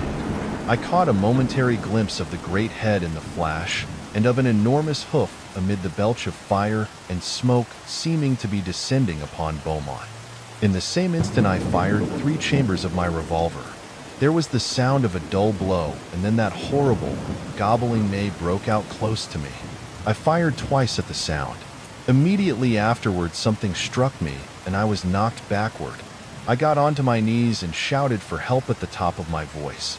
I heard the women screaming behind the closed door of the bedroom and was dully aware that the door was being smashed from the inside. And directly afterward I knew that Beaumont was struggling with some hideous thing near to me. For an instant I held back, stupidly, paralyzed with funk, and then, blindly and in a sort of rigid chill of goose flesh, I went to help him, shouting his name. I can tell you, I was nearly sick with the naked fear I had on me. There came a little, choking scream out of the darkness, and at that I jumped forward into the dark. I gripped a vast, furry ear. Then something struck me another great blow, knocking me sick. I hit back, weak and blind, and gripped with my other hand at the incredible thing. Abruptly, I was dimly aware of a tremendous crash behind me and a great burst of light. There were other lights in the passage and a noise of feet and shouting. My hand grips were torn from the thing they held. I shut my eyes stupidly and heard a loud yell above me, and then a heavy blow, like a butcher chopping meat, and then something fell upon me. I was helped to my knees by the captain and the butler. On the floor lay an enormous horse head, out of which protruded a man's trunk and legs. On the wrists were fixed great hoofs. It was the monster. The captain cut something with the sword that he held in his hand and stooped and lifted off the mask, for that is what it was. I saw the face then of the man who had worn it. It was Parsket. He had a bad wound across the forehead where the captain's sword had bit through the mask. I looked bewilderedly from him to Beaumont, who was sitting up, leaning against the wall of the corridor. Then I stared at Parsket again. "By Jove," I said at last, and then I was quiet, for I was so ashamed for the man. "You can understand, can't you?" And he was opening his eyes. And I had grown so to like him. And then, just as Parsket was getting back his wits and looking from one to the other of us and beginning to remember, there happened a strange and incredible thing. For from the end of the corridor there sounded suddenly the clumping of a great hoof. I looked that way and then instantly at Parsket and saw a horrible fear in his face and eyes. He wrenched himself round, weakly, and stared in mad terror up the corridor to where the sound had been, and the rest of us stared in a frozen group. I remember vaguely half sobs and whispers from Miss Hischins's bedroom, all the while that I stared frightenedly up the corridor.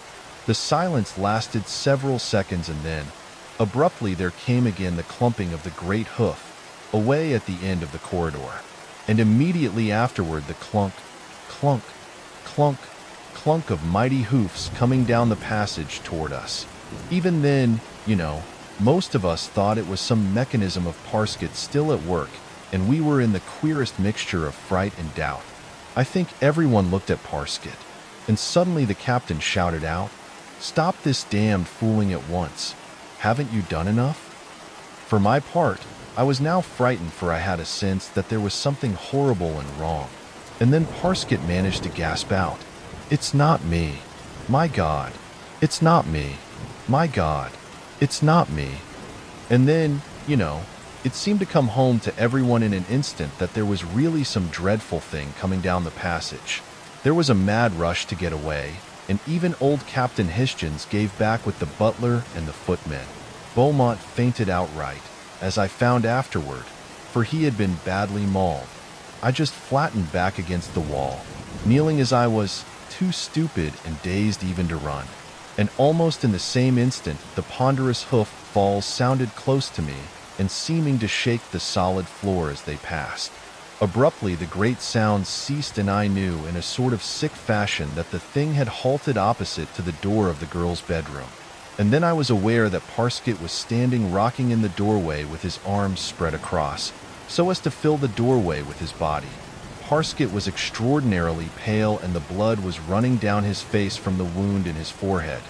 And then I noticed that he seemed to be looking at something in the passage with a peculiar, desperate, fixed, incredibly masterful gaze. But there was really nothing to be seen. And suddenly the clunk, clunk, clunk, clunk recommenced and passed onward down the passage. In the same moment, Parsket pitched forward out of the doorway onto his face. There were shouts from the huddle of men down the passage, and the 2 footmen and the butler simply ran, carrying their lanterns. But the captain went against the side wall with his back and put the lamp he was carrying over his head.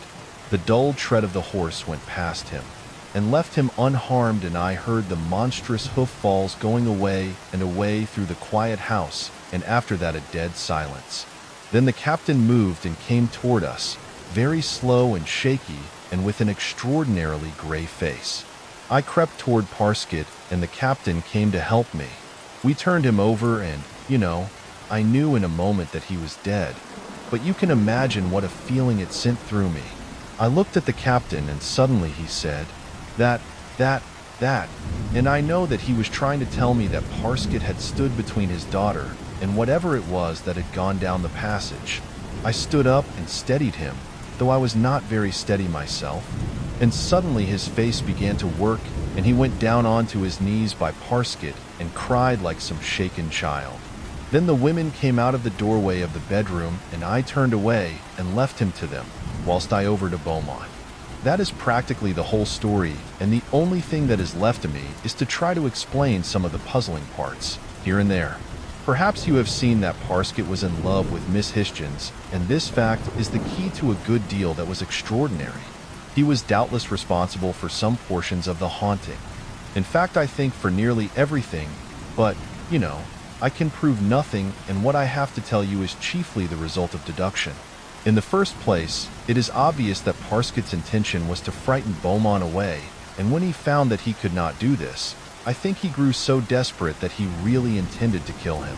I hate to say this, but the facts force me to think so. I am quite certain that it was Parsket who broke Beaumont's arm.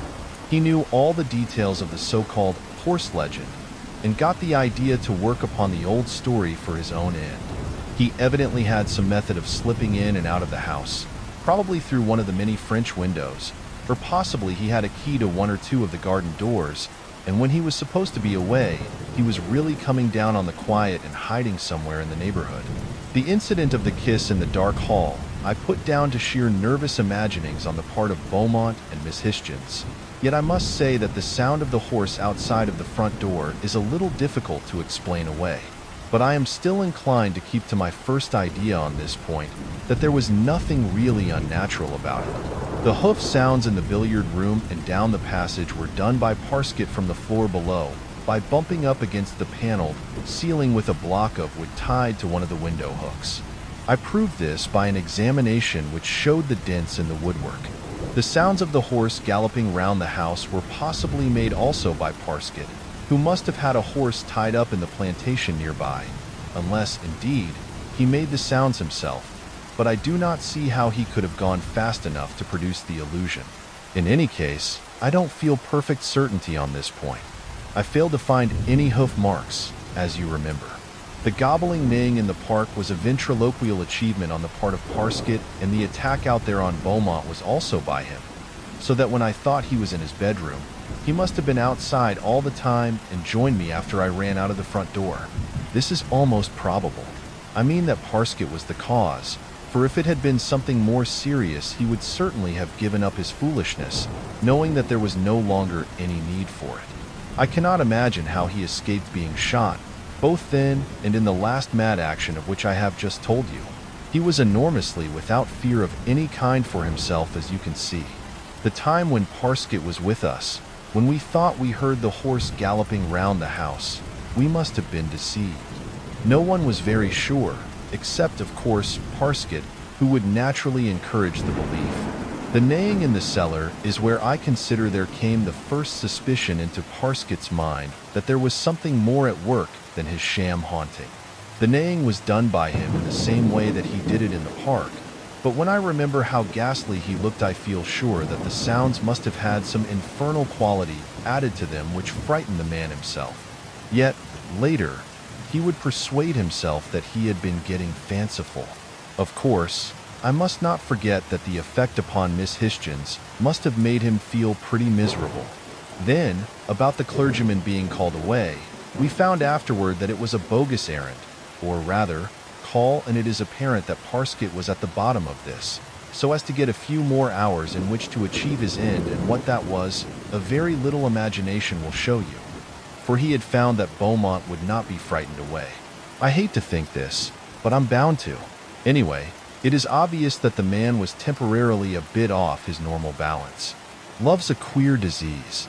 Then, there is no doubt at all, but that Parsket left the cord to the butler's bell hitched somewhere, so as to give him an excuse to slip away naturally to clear it. This also gave him the opportunity to remove one of the passage lamps. Then he had only to smash the other, and the passage was in utter darkness for him to make the attempt on Beaumont. In the same way, it was he who locked the door of the bedroom and took the key. It was in his pocket. This prevented the captain from bringing a light and coming to the rescue. But Captain Hischens broke down the door with the heavy fender curb, and it was his smashing the door that sounded so confusing and frightening in the darkness of the passage. The photograph of the monstrous hoof above Miss Hischens in the cellar is one of the things that I am less sure about. It might have been faked by Parsket whilst I was out of the room, and this would have been easy enough to anyone who knew how. But, it does not look like a fake. Yet, there is as much evidence of probability that it was faked as against. And the thing is too vague for an examination to help to a definite decision, so that I will express no opinion, one way or the other. It is certainly a horrible photograph. And now I come to that last dreadful thing.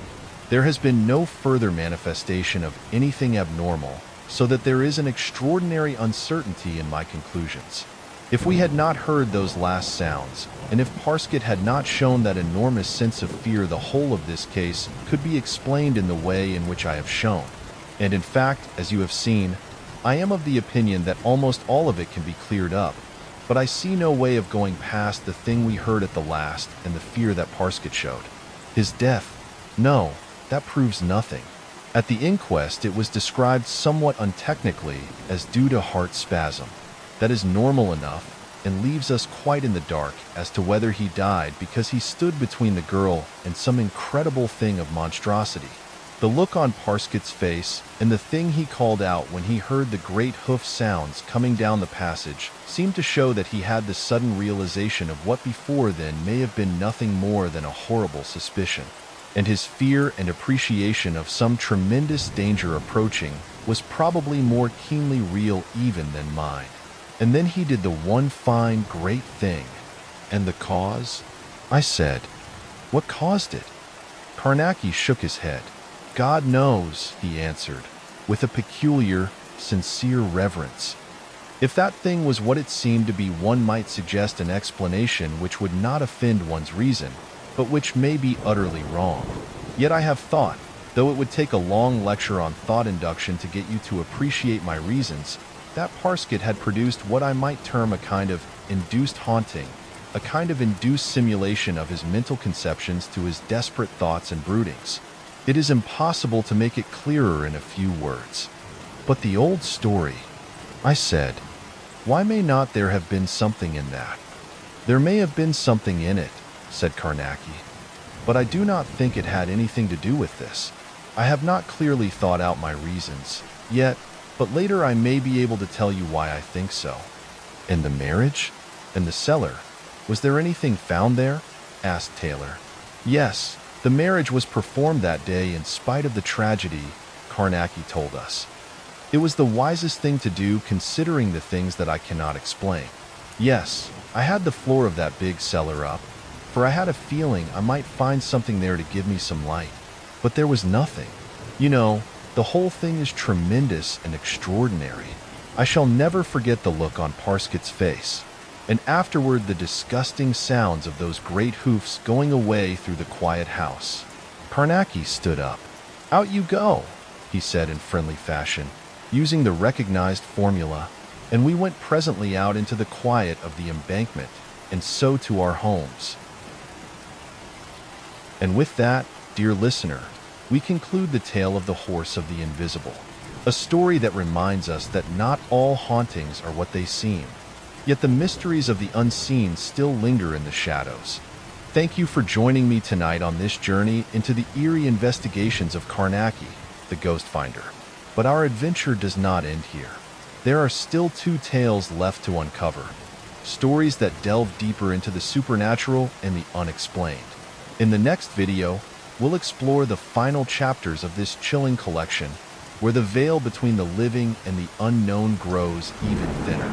Be sure to subscribe and let the whispers of the next tale guide you back here. Until then, may your nights be quiet, your candles burn bright, and the shadows remain just shadows. Good night.